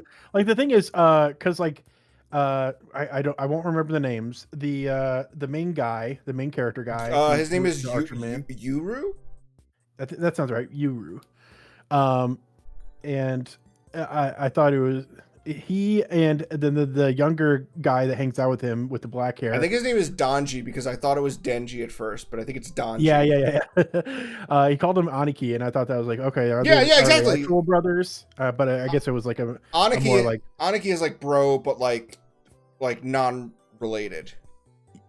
I think it's just like a very affectionate term for brother, and they just kind of use familiar terms for close friends a lot of the time in Japan. Mm-hmm. That's my assumption. So I wasn't sure if they were actual brothers. And then of course he's talking about his sister, and then there's the other sister stuff that came up, and I'm like, okay, who's this guy family with? I'm having a hard time telling exactly what's going on there. But I really liked in the first scene where we see Yuru, he looks up in the sky and sees the two trails of smoke. And he's like, oh, a dragon. Yeah, the dragon trails. And I thought it was like the dragon smoke trails or something like that. And it only popped up on screen for a second. It was a very quick cut from there. But I thought it's at the poison smoke trails. It's like, oh no, we're getting chemtrails in there. I also thought of chemtrails when I saw that. Yeah. I also got a vibe of like The Village. Do you know the movie The Village? I've heard of it. I've heard things about it. But... It's a group of people living in a village in the 1800s, but then at the end they reveal it was actually present day and they were LARPing. Yeah. Yeah. I kind of got a vibe of that from this. Like there's a lot of stuff that kind of does that kind of reveal. That I like the reveal for that every time though, is the thing. Like maybe I shouldn't say what spoiler this is for, but if there's a spoiler of a very, very popular anime, maybe not popular so much nowadays, now that's I think ended. It's called I won't say the title, but it rhymes with Dragon Ball G. I don't think that was it. Where they're like, oh, we need to half the series, it feels like, is like, we need to get to this place to reveal a big secret. We don't know what the secret is, but we need to reveal it. And then it turns out, somewhere else in the world there's actually modern day stuff happening, and that's what the big reveal was, because they were in this sectioned off area and they thought they were living in the past. What idiots. But I don't know. I like those reveals every time. I think it's really cool when that happens, and the fact that they got it out of the way in episode 1 keeps it from being too cliche too. So yeah, it's just like, okay, we had that. I got my dopamine hit from that reveal, but now we can also move on and do other stuff, which is pretty cool. And yeah, all the characters so far are pretty cool. I really like how just like ambiguous everyone is right from the very beginning, and yet still like you can latch on to them as like you can like them as characters still, because if a character is like too ambiguous from the beginning, it's hard to get a beat on them enough to like them. It has everything balanced out really well. I've always described FMA as like just every piece of the stew, everything you stick in there is like done. But just Ed right. hates stew. He does. Okay, stew without the milk. It's soup. Every ingredient put in there is a very good ingredient, and it's all put together very well. It's like, it's not got anything too weird, too exceptional, but everything in there is just very well put together. And that's the vibe I'm getting from this. I think it's just going to be really solid all the way through.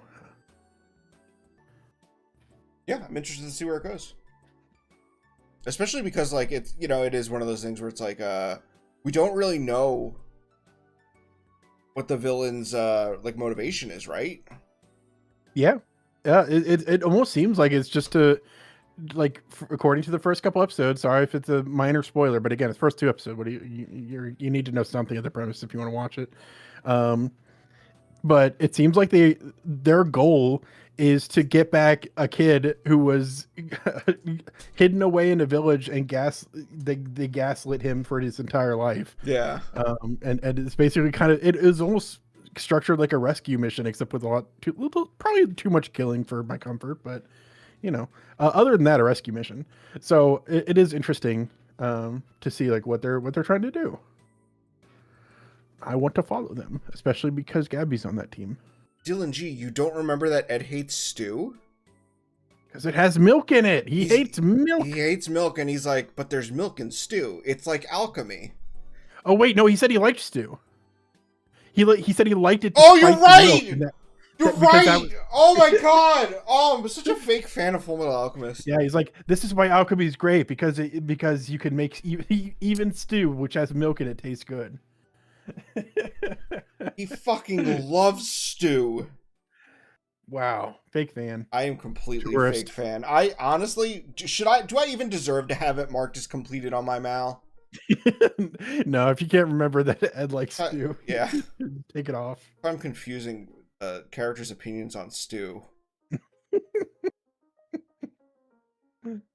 Fake Metal Alchemist. Yeah, fake Metal Alchemist. All right, final show, Nippon Sangoku. I'm not sure if anyone knows what this is. No one's talking about it. Except It's literally just me, Tyler, and Hideo Kojima. Just us three in a group chat. We're in our group chat. I say us three. You didn't even mention my name. And Ben. So it's us 4 in a group chat. All talking about it. This is probably my favorite. This is I know I'll just rip the Band-Aid off. This is the only one that I watched where I was actively sad I could not watch more right away. The second episode ends on such a great moment because like Chad and I also had that feeling of like, no, I want to know what happens next. Yeah, because like the second episode ends where they're like about to take a test. And he's like, I know the answer to this. And I'm like, what is it? Tell us the answer, please. Oh man. No, I went into this really expecting not to like it. It's you know, the premise of it is that it takes place in the future, but after a post-apocalypse, they're set back to something that's akin to the Meiji era, which is the turn of the 20th century, I think. Yeah. And so it's kind of it's not exactly, but it's definitely got the vibes of like a period piece, very historical kind of stuff. That's involved in it. It's also like Japan has been broken up into 3 factions, and it's sort of an analogy of like Romance of the Three Kingdoms. Yep. It's very focused on war tactics and stuff like that.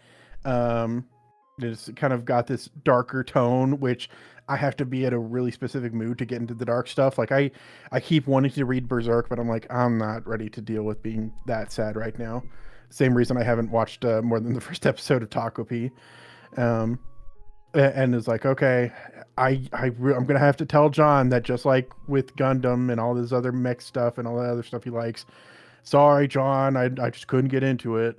I know why it's good and blah blah blah, but it's not. I don't like it.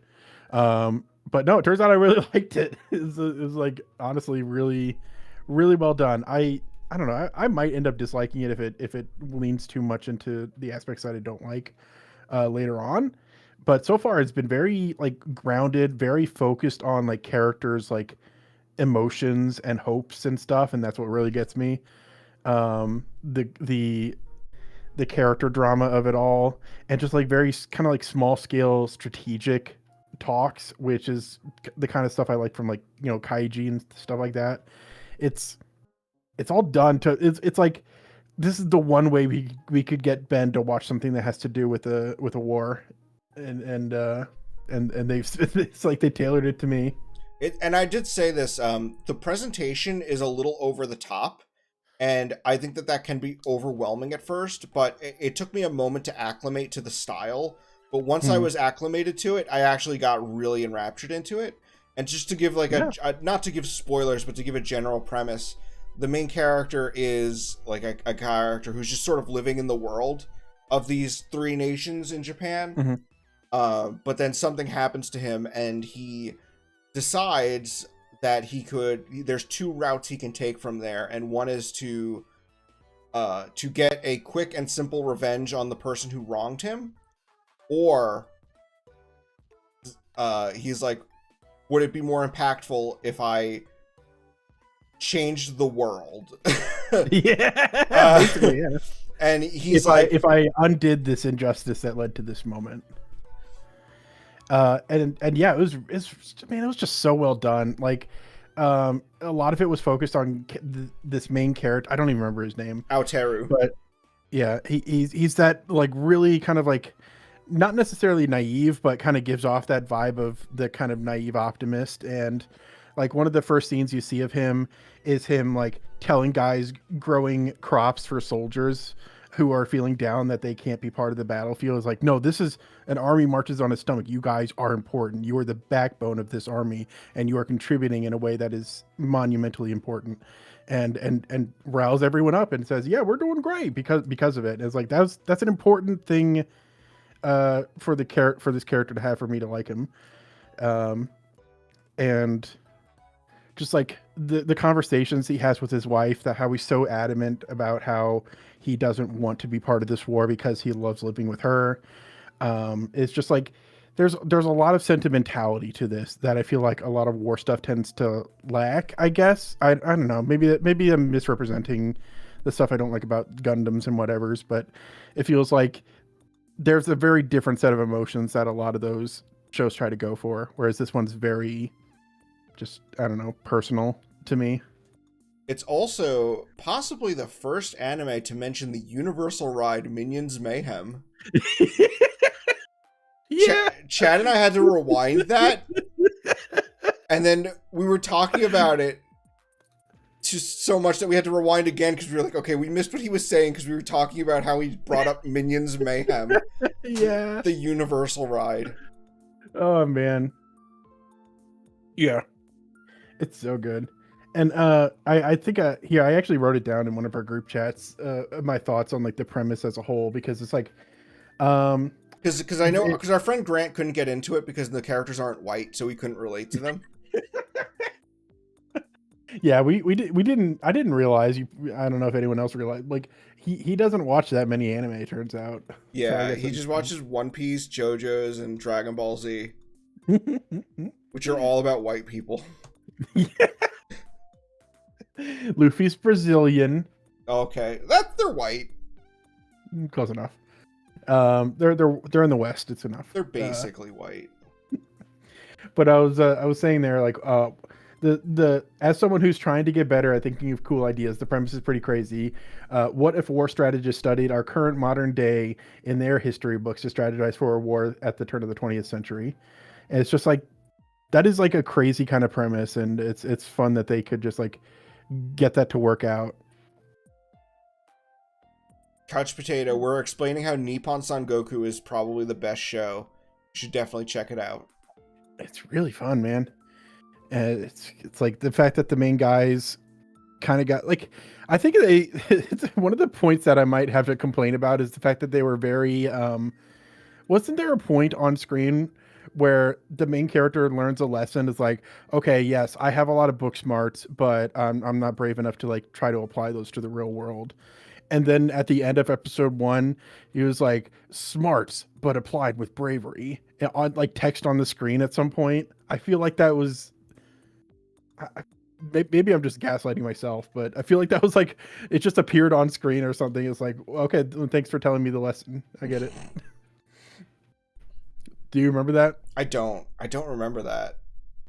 I might be wrong. I might have just misremembered that or something, but it felt like it was just like, okay, well, I mean, I got that, but thank you for telling me. But that's a very minor complaint. I really do like the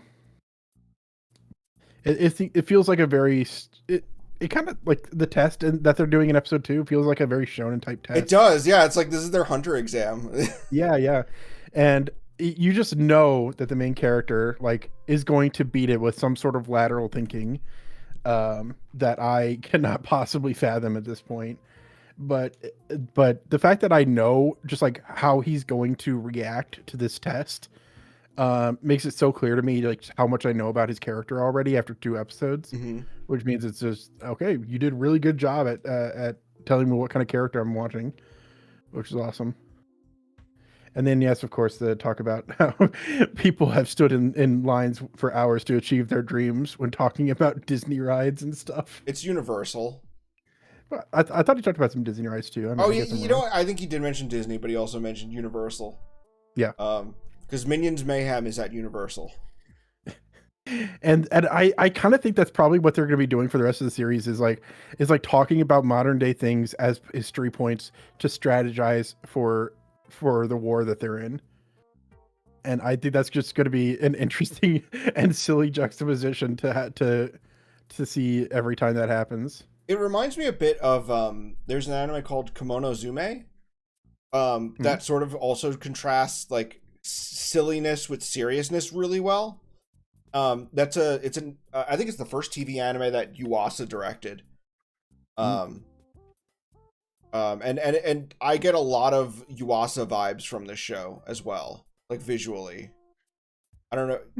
You've seen Ping Pong at least, so I know you've seen at least. Yeah. So maybe you know what I'm talking about. I think I kind of get what you're getting at. It does have a like the style of this. I think it's because they don't have any like I think they use the same like brush size for all the line work in this show is a big part of it. I might be wrong there, but it's got something about the line work or the pens that they use for the line work that it really makes it kind of have that distinct flair to it.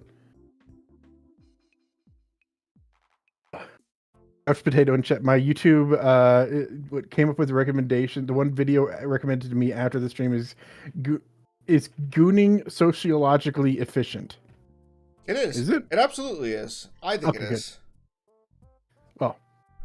Well, I guess we answered you that question. You don't need to watch the video now. Yeah, no, you're good. But yeah, so like I definitely want to keep watching Akane Banashi because I'm a big fan of the manga. And I've read quite a bit of that, and it's pretty cool. But man, if there's one thing that's like I'm actually like really excited to see more of, it's Nippon Sangoku. I hope it continues to appeal to me. It's scary that it might not, but I hope it does. I'm scared I might not like it. But I really like it. It would be tragic if I could not continue to like it as much as I do. So those are the rankings. Ben and I both strongly recommend Akane Banashi and Nippon Sangoku. Yep. We both really liked Virgin Punk. We thought we both thought Witch Hat Atelier was solid. Very solid. Ben, Demons of the Shadow Realm was an S tier for Ben. It feels like it's going to give me the same thing I got with FMA, and I think I'm on board with it. I thought it was pretty good. I gave it an A tier. And then, of course, we're incredibly divided on Lulluto Lilly. I thought it was fun. It was a nice, lots of like callbacks and homages to Creamy Mammy with fun visuals and cute music. And Ben hates children. He thinks they should be murdered. Yep. When he saw Gabby do the gobble gobble, and she's like, "Don't worry, I don't gobble children," he was like, "Oh darn! Dang, I wish she had gobbled that child up. I wish she had ripped her head clean off like that with her mother." God. Snowball Earth, I recommend. It's a little wonky, but I like the story and I'm interested to see where it goes. Mao and Lara game, rough start, but I'm still like open-minded. And then Nakamura and Fist of the North Star made me feel nothing. They both made me feel kind of mad. Nakamura, we at least said if you're into boy love, you'll probably like the manga. Well, it depends on how how upset you get at things you morally disagree with. If you complain about things for being problematic, don't read the manga. Yeah. If you want everything just like plain white toast that you can morally agree with, then sure, check out the anime. If you actively use Blue Sky, don't read the manga. Oh man. Yeah. I think it's a pretty good lineup though. Like the fact that I watched like 5 anime and I really liked all of them, kind of want to continue them, is pretty good for me. I like the other ones we don't need to talk about. Couch Potato. I like the Snow Robot anime. If you weren't here for it, it plays with a lot of tropes, but it's sort of really a story about struggling to communicate with people in a post-COVID world. And I think that's interesting, but we actually don't see it. This one focuses more on the characters than the robot, you know. So it's sort of like Code Geass in that regard, where Code Geass isn't even a mecha show. But if you can get around the wonky ass CG, especially in the second episode, you might enjoy it. Nice. But yeah, this really worked out well. I'm glad I watched these. I'm glad you got me to watch these. Hell yeah. I also got Ben to watch, and I can't believe he watched 20 episodes of Koto-cha in like a week. Oh yeah, well that's because one, you gave me permission from the beginning. Just watch it dub, man. Just like I did. And then I had a ton of work that week. I was working like 10 to 12 hour days for like a week and a half straight. And then I had one Sunday off where I died, and I'm still recovering after that.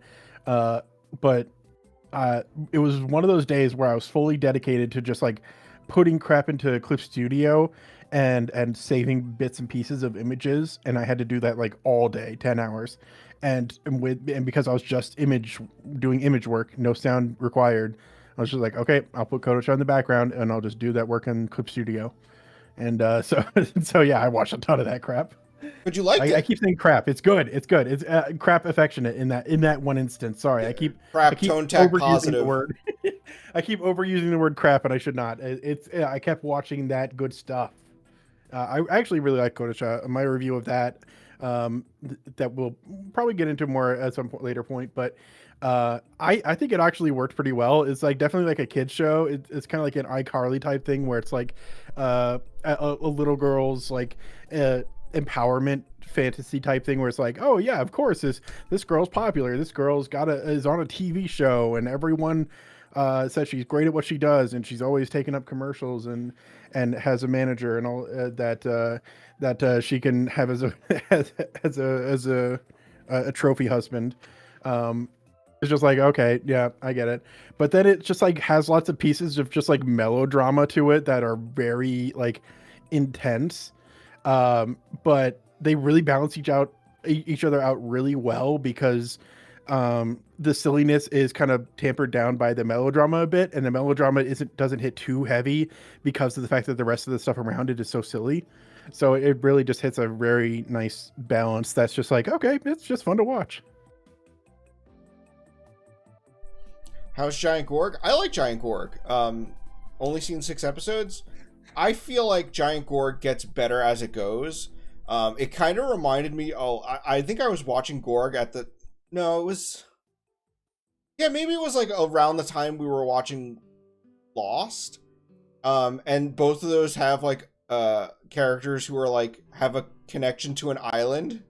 I thought that was funny, especially at the end. There's a character in Gorg who at the end is like, I gotta do it for the island. And I'm like, that sounds like a Lost character.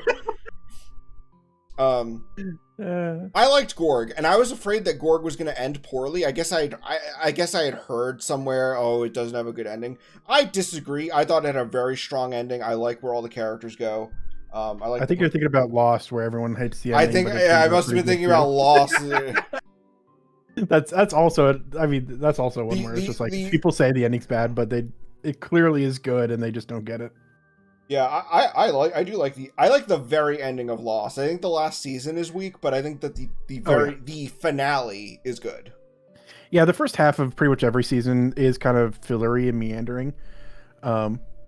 Dylan but G, yeah. I'm gonna blow your mind. There's more than one island. Well, it's like a sub island that's off the island that's on Lost.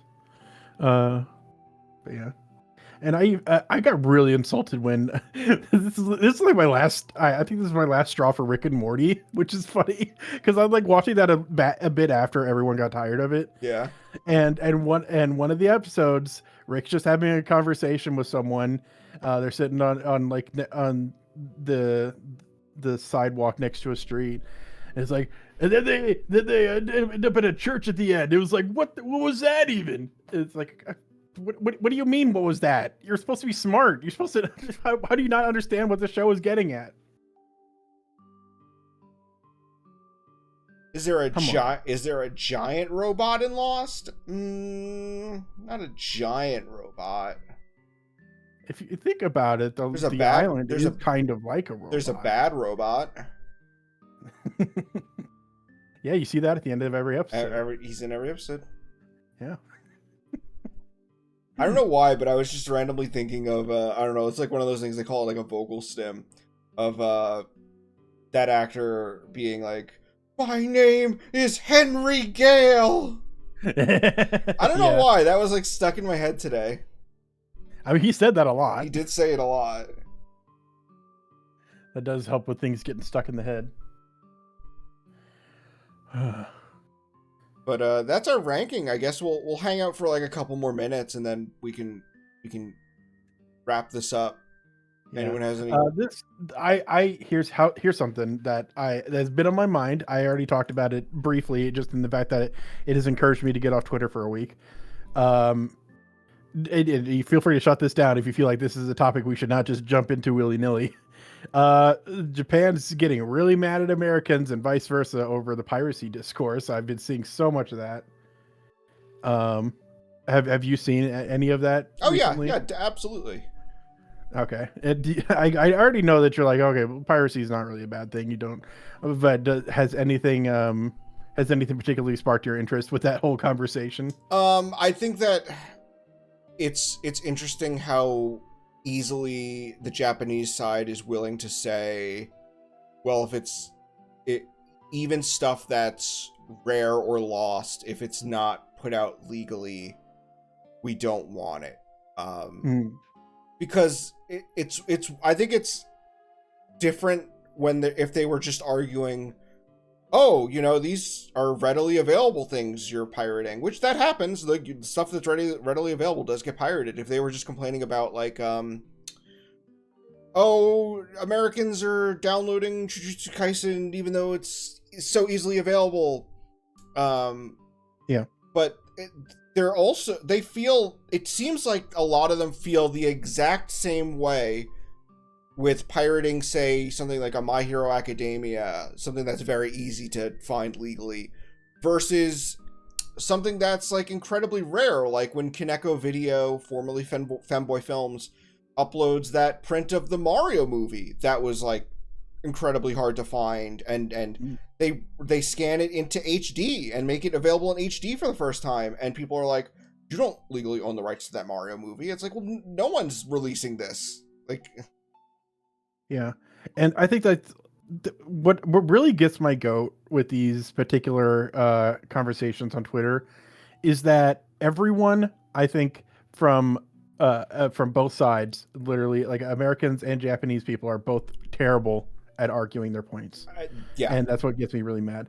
And I think the thing that I think the barrier of culture is very difficult to overcome because of the fact that we just like, why are the Japanese people talking like this? Why don't they get that we don't have access to this either way? Their companies aren't getting money from this either way, so why don't we just have access to it anyways? Mm-hmm. Like, we'd pay for it if we could get it, that kind of thing. But I spent like a really long time like laying awake in bed at night as I was trying to fall asleep, thinking like, what is the deal? Why? I really took a sec to be like, okay, I'm imagining myself as Japanese person. What are they thinking? And I try to imagine myself in the shoes of someone who's like trying to put out manga and overseas it's being pirated because I can't get it out over there. Like, say I make comics. What if I released a comic here in America, wanted to sell it, and getting it over to Japan, translating all that stuff would cost more than it would for me to make money. Yeah, you're too niche right now to do something like that. Yeah, it would cost more to get it over there in the first place. But Japan, it starts getting a cult following, and they start spreading it around for free and translating it. I would be extremely happy to have people so eager to get my work, and it would tell me, okay, maybe if I charge enough to make it viable for me, it would still find an audience over there that would be willing to pay for it. And honestly, yeah, it's like, okay, well, I guess that's still the pro piracy argument there. But then I thought, what if there is a manga on my computer, and there is, I made a manga called Atlas Plane, and I do not want to release it for personal reasons. I honestly I can't even describe what those personal reasons are. I just haven't wanted to put it out yet. What if someone broke into my computer, took that, and put it out there?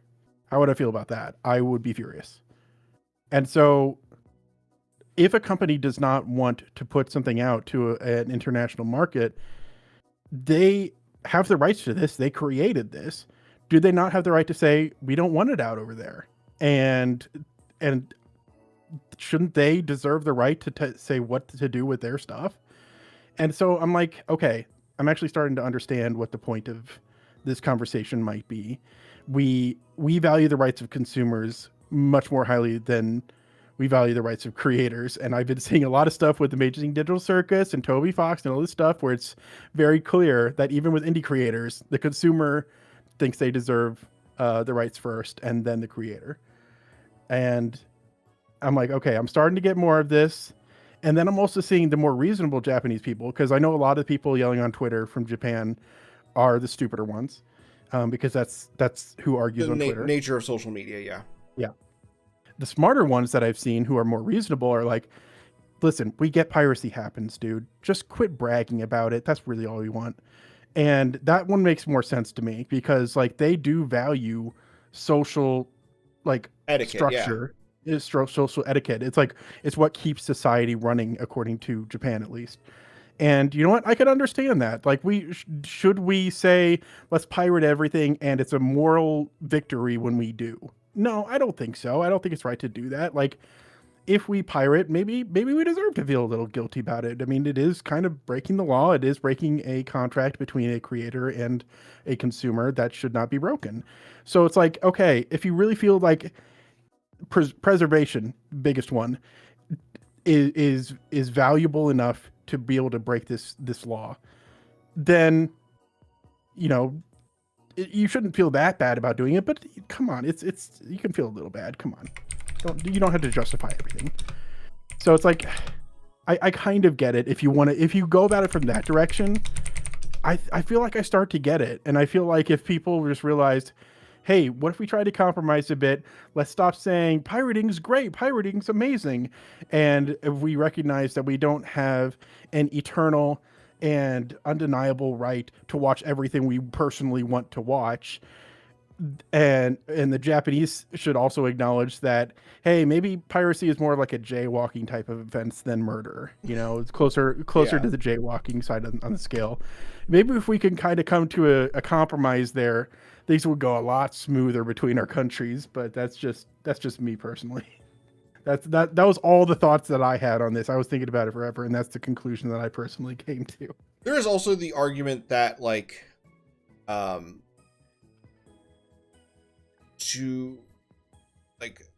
the posterity is important with art, because there are things where, like, you have George Lucas who doesn't want to release the original versions of the Star Wars movies, but they are historically important films. Yes. And so it's like, I think most people would agree that, like, there is like a precedent for preservation of art taking maybe priority or in some cases, and even cases with, like, you know, you have other people like Emily Dickinson who wrote a bunch of works that were not meant to be seen by the public, but were published after her death, right? Mm-hmm. That's sort of placing art above the artist intention. Yeah, and that I think ultimately comes down to a cultural difference. Yeah. It's like, and so that's what I can understand. So it's just like, I just think like, yes, I think Japan absolutely should compromise on their views of like, do you really think it's that bad for a company that wouldn't make money either way for us to keep a server running of a live service game, just for fans? It's not that bad, but at the same time, we need to understand like it's still something we shouldn't be like, we should take more seriously, I guess. We shouldn't be so flippant about. Mm-hmm. We shouldn't have this social this like moral grandstanding of like, no, we deserve to pirate it, this kind of stuff. It's like, we need to understand that it's not a God-given right that we deserve to watch everything we want.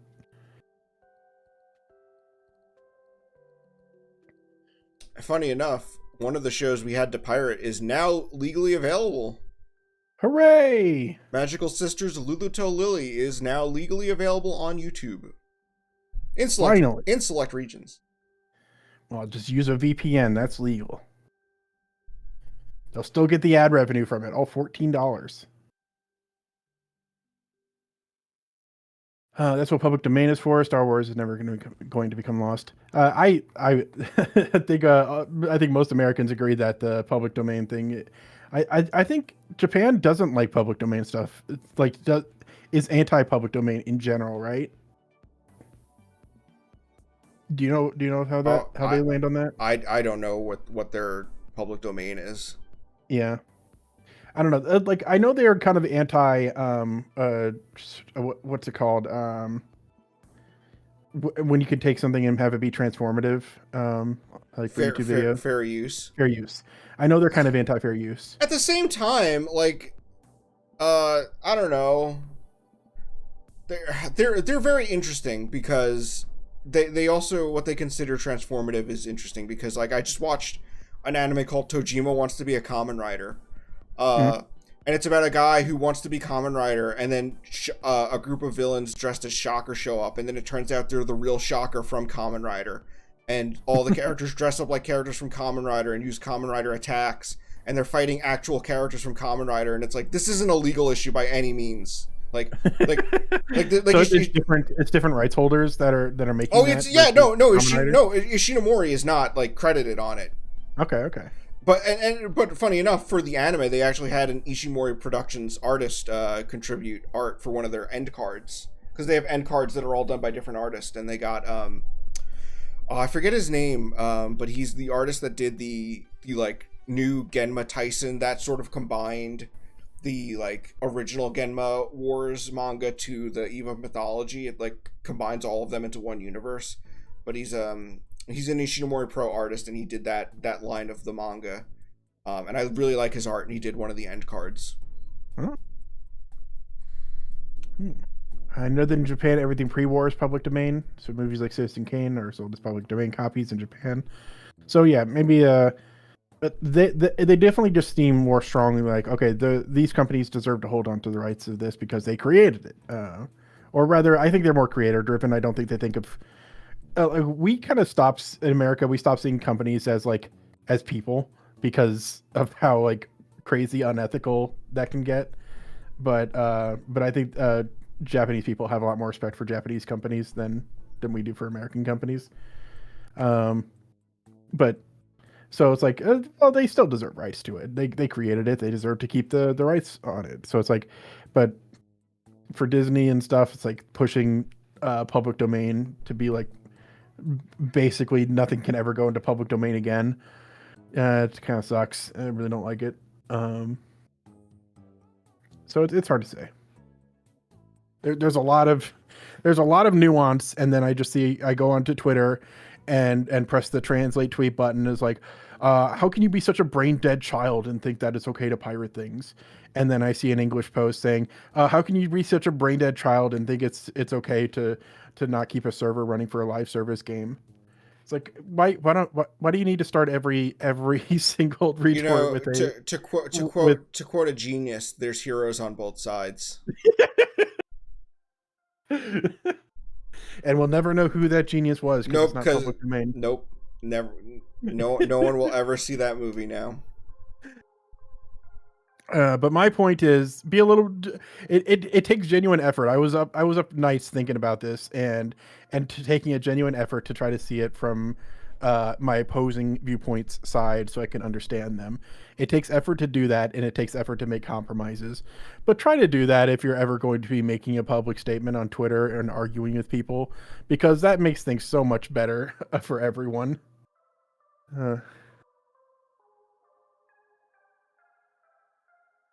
Disney stopped extending public domain long ago. I think they tried to do something in the past few years, but it didn't go through. I might be wrong on that. That's like second, third hand information. Stuff has been entering public domain. Yes, but also it's like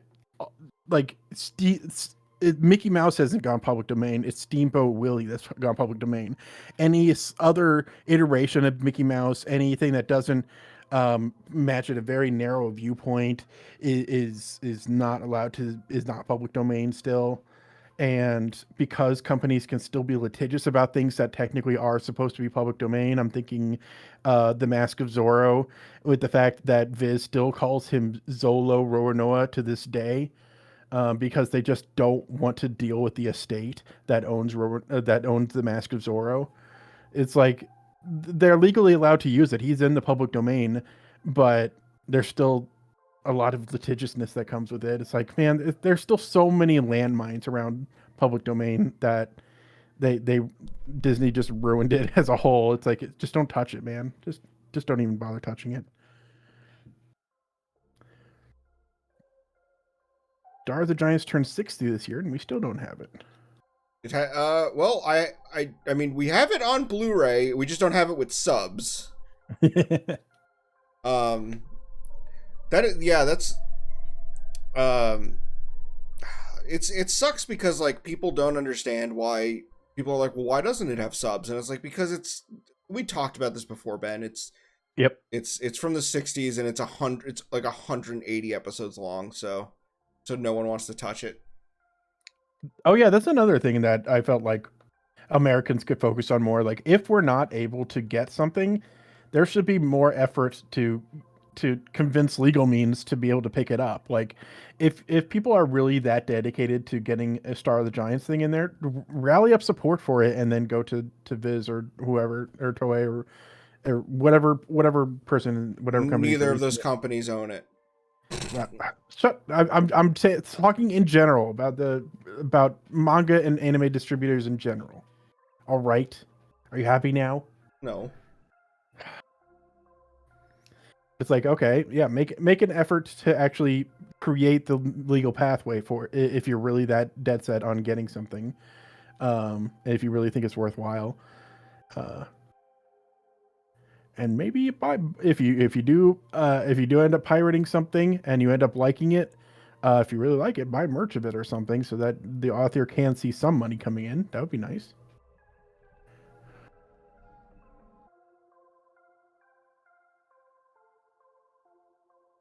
I don't think Disney has the pull to extend public domain law anymore.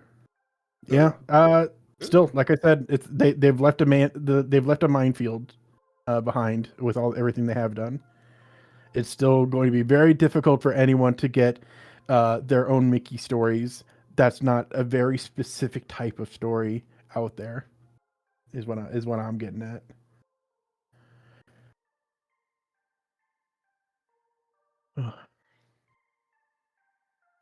I remember the day we got official Super Sentai sub to DVDs. I don't remember that day. What day was that? I remember they did Zyuranger first because I remember the cover said before there was Power Rangers there was Super Sentai Zyuranger, which is not actually the name of that show. Oh yeah, it's Kyoryu Sentai Zyuranger. Oh. But they call it Super Sentai. The Super Sentai is like the brand. Okay. But they called it Super Sentai Zyuranger. What does Kyoryu Sentai mean? Dinosaur Squad. Oh, okay. That makes sense. I think I can see why they called it that. They called it that.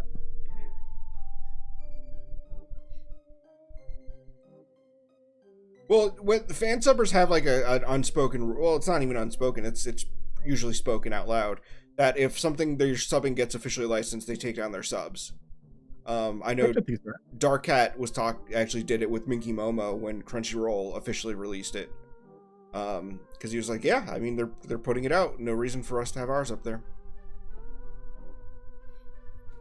Crunchyroll also subbed more episodes way faster than they could.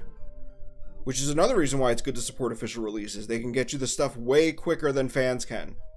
Yep.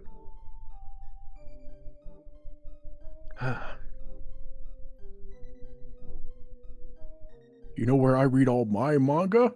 On the crappy Shonen Jump website. I thought you were going to say on the toilet. That too. I use the website on the toilet. I just got pinged by Hayden. Hurricane Polymer Blu-ray footage just got subbed. Alex, I think you're in luck, because I feel like if you've probably seen original Hurricane Polymer, but if you haven't, Blu-rays apparently just got subbed. Whoa! Because it was like the thing with Hurricane Polymer is that it was like the subs I believe were the anime souls, and they were like super low quality. It was literally like 240p. They were taken from an old stream from 2014. But the show had Blu-ray rips, but no one could put the subs were hard subbed. So looks like someone finally went ahead and put the Blu-rays up. I'm gonna nice. I'm not gonna brag about illegally downloading Hurricane Polymer. I wish I could buy it. There you go. The torrent for that came out last year. Why am I just getting pinged now? That's not cool. Huh.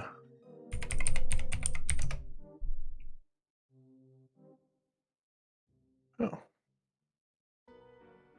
Anything else funny going on, John? It came out in October, you're right. Oh. Nobody told me. Why didn't anyone tell you? No, I'm angry. No, it's awesome. I'm so excited about this.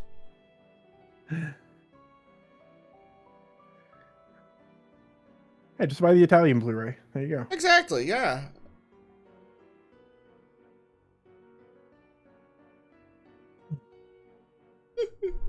There was a point where I was going to draw Gabby, Gobble Gabby. Oh yeah! In the scene.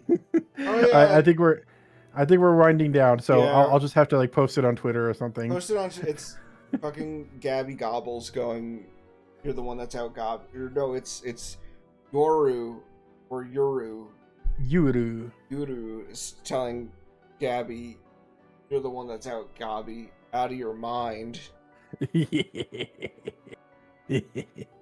That'll be so good. That'll be so funny. That'll give me 10 million views. You'll be another meme. Remember your Link suicide note art that blew up? That blew up so many times and got stolen quite a few times when it blew up. Did I tell you this? There's been another one that started getting really popular. Which one? It's the one that you actually posted the prompt. I'm not sure if you posted the original prompt or if it was later on, but it was asking Morgana to tell a funny cat joke. Here, I'll send it to you so you can pull it up on stream. Okay. Where's how do I see the chat again? I can only see the screen that I'm sharing to you, which has had nothing on it this whole time. I don't know why I'm still sharing it. Chad also just pinged me to tell me that in Japanese they call crop circles mystery circles. Nice.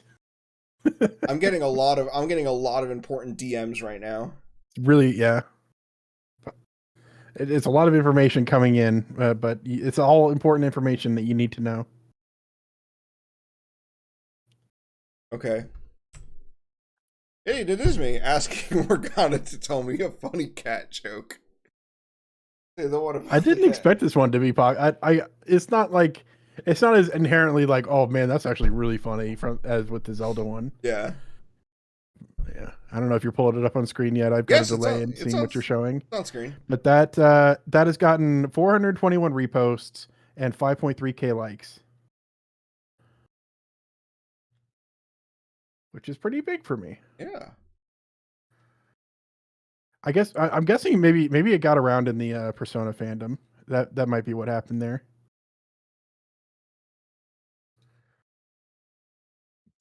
Uh, but yeah, if you follow my Twitter at 1000 stupid words, you will see many funny tweets like this. I just had to schedule a bunch of our Gardic drawings that we do. I just schedule them to be like 3 a week to go out on my Twitter because I can't bother to keep up with it personally every day.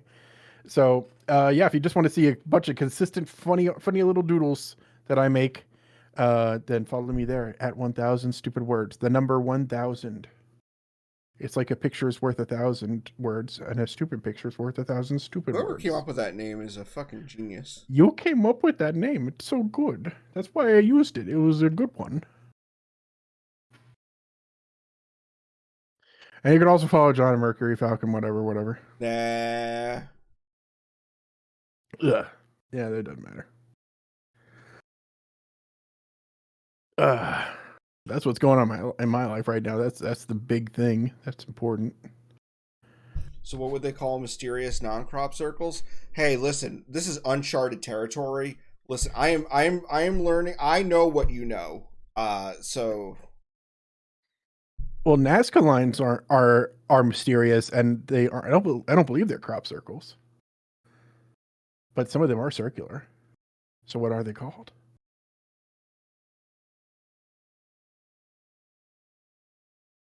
you did at me on Twitter about the polymer subs. God damn it. Well, you're too popular on Twitter. It got buried under all the praise, I'm sure. It's like, wow, John, you're so cool at making funny Twitter posts that are engaging and that Twitter likes. That's how they reply to me. You do you keep saying, "Oh, babe, you should just make stuff that Twitter finds engaging, that people want to talk, that people want to engage with inherently." And I'm like, I don't know how to do that. What are you talking about? So I have been tweeting a bit less since I took this new position at work. Just less free time and also less time thinking of funny things. yeah, I mean, it's it genuinely is hard to just be like, it's soul crushing when you've got a tough job like that, where it's just like, I don't want to think of, my brain isn't fully functioning. It hasn't been fully functioning for the past 8 hours of work. How am I supposed to think of more things after I'm done? I did like my joke about how Romeo's Blue Skies is a deconstruction because unlike other anime, it makes being a chimney sweep look bad. Like, oh, being like a child who's forced to be a chimney sweep is actually like not a good thing. It's funny that I had the bet, I don't have to look at Twitter, like, and you just workshop all your jokes on me, because it feels like every time I pass by and you're watching something, you just like, you just give me a funny joke, and then you tweet it like half an hour later or something. Or maybe it's the inverse. I don't know. Maybe you only tell me the joke after you tweet I it. think I do a little bit of both. That's always like a good compliment is when I say something funny and chat's like, you should tweet that. Yeah. Huh. It is. Is that how sad is that whenever we do something good, the best we can say for it is that you should put that on that website. It's true. It's Can't we just enjoy a joke nowadays? I think it says something about society actually. Yeah, exactly. We're all too Twitter pilled. Maybe the Everything app has really absorbed everything. Why isn't this one blowing up? I really like the caption I put along with this one. Hold on. I'm going to send this one to you now.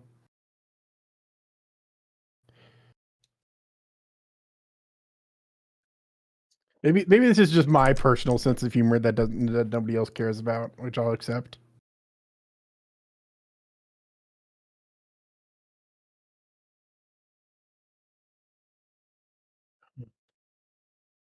Okay, I'm gonna pull it up, and there it is.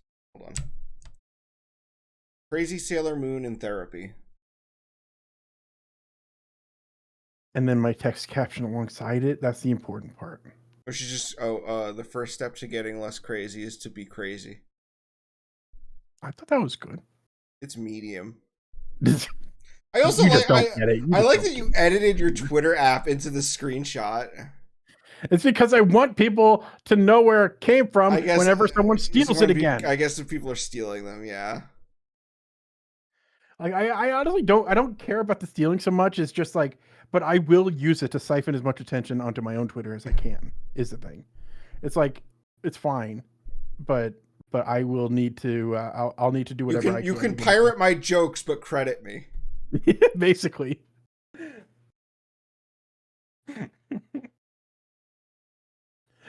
Oh yeah, funny enough, you mentioned the live action Go-Go 13.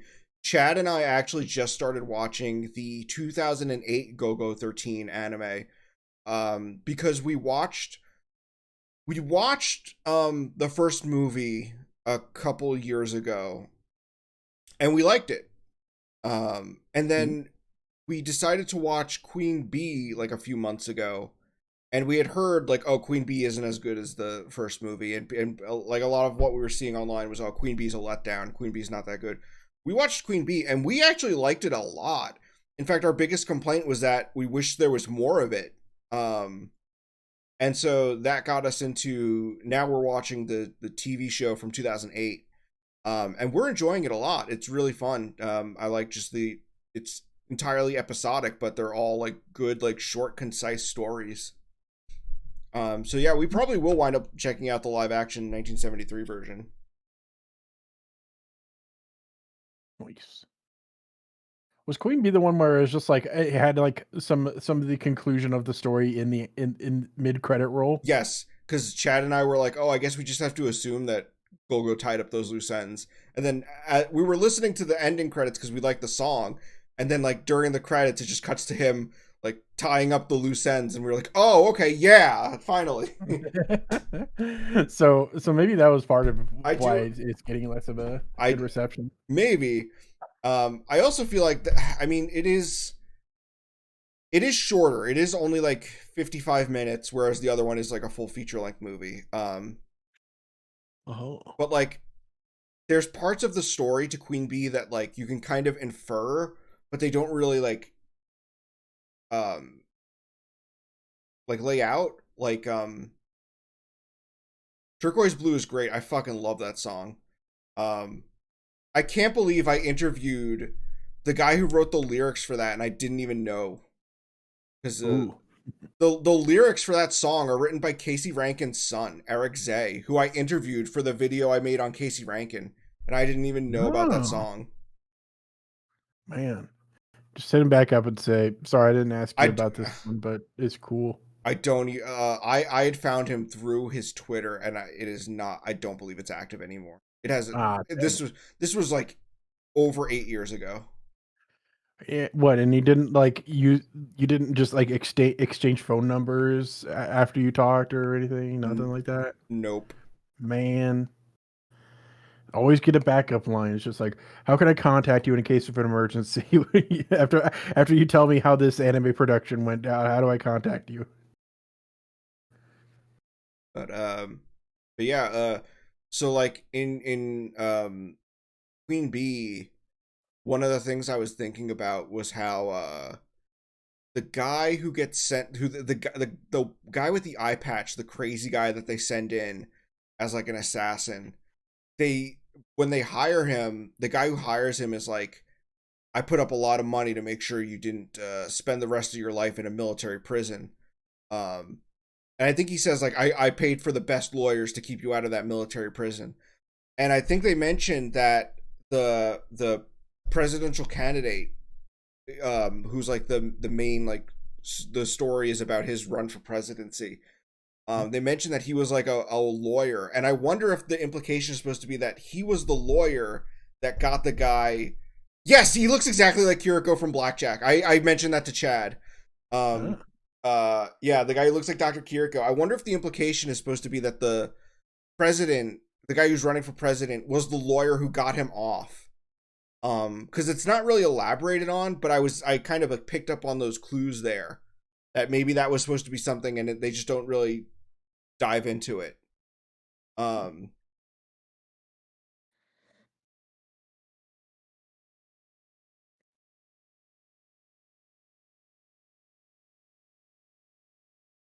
Oh, well. but also, Alex, maybe you'd probably know better. Are Queen Bee and the original Go-Go 13 movie and Queen Bee, are those based on manga stories or are those like original stories? I'm curious because I actually don't know. I haven't checked out the manga for Go-Go 13 yet. I know that there's like 24 volumes available in English and they're like selected. They were like selected stories because like they're all like self-contained. Um, but I don't actually know like how accurate the adaptations are, or if they're just like if all the adaptations are just like new stories. Tell us in the chat. We will never know otherwise. They're based on pieces of stories, okay? Because I noticed in the most recent episode of the anime we watched, Duke Togo shoots a guy through bulletproof glass by using an M16 to do like which is an automatic rifle to shoot multiple shots into the same area so that it eventually weakens and shatters the bulletproof glass. And that reminded me of how he killed the guy in the professional, where he has to like shoot the guy who he gets hired to kill the guy who was like an escaped Nazi war criminal, and he like shoots him like through the glass. He shoots like the same spot multiple times to weaken the glass to shatter it. Hmm.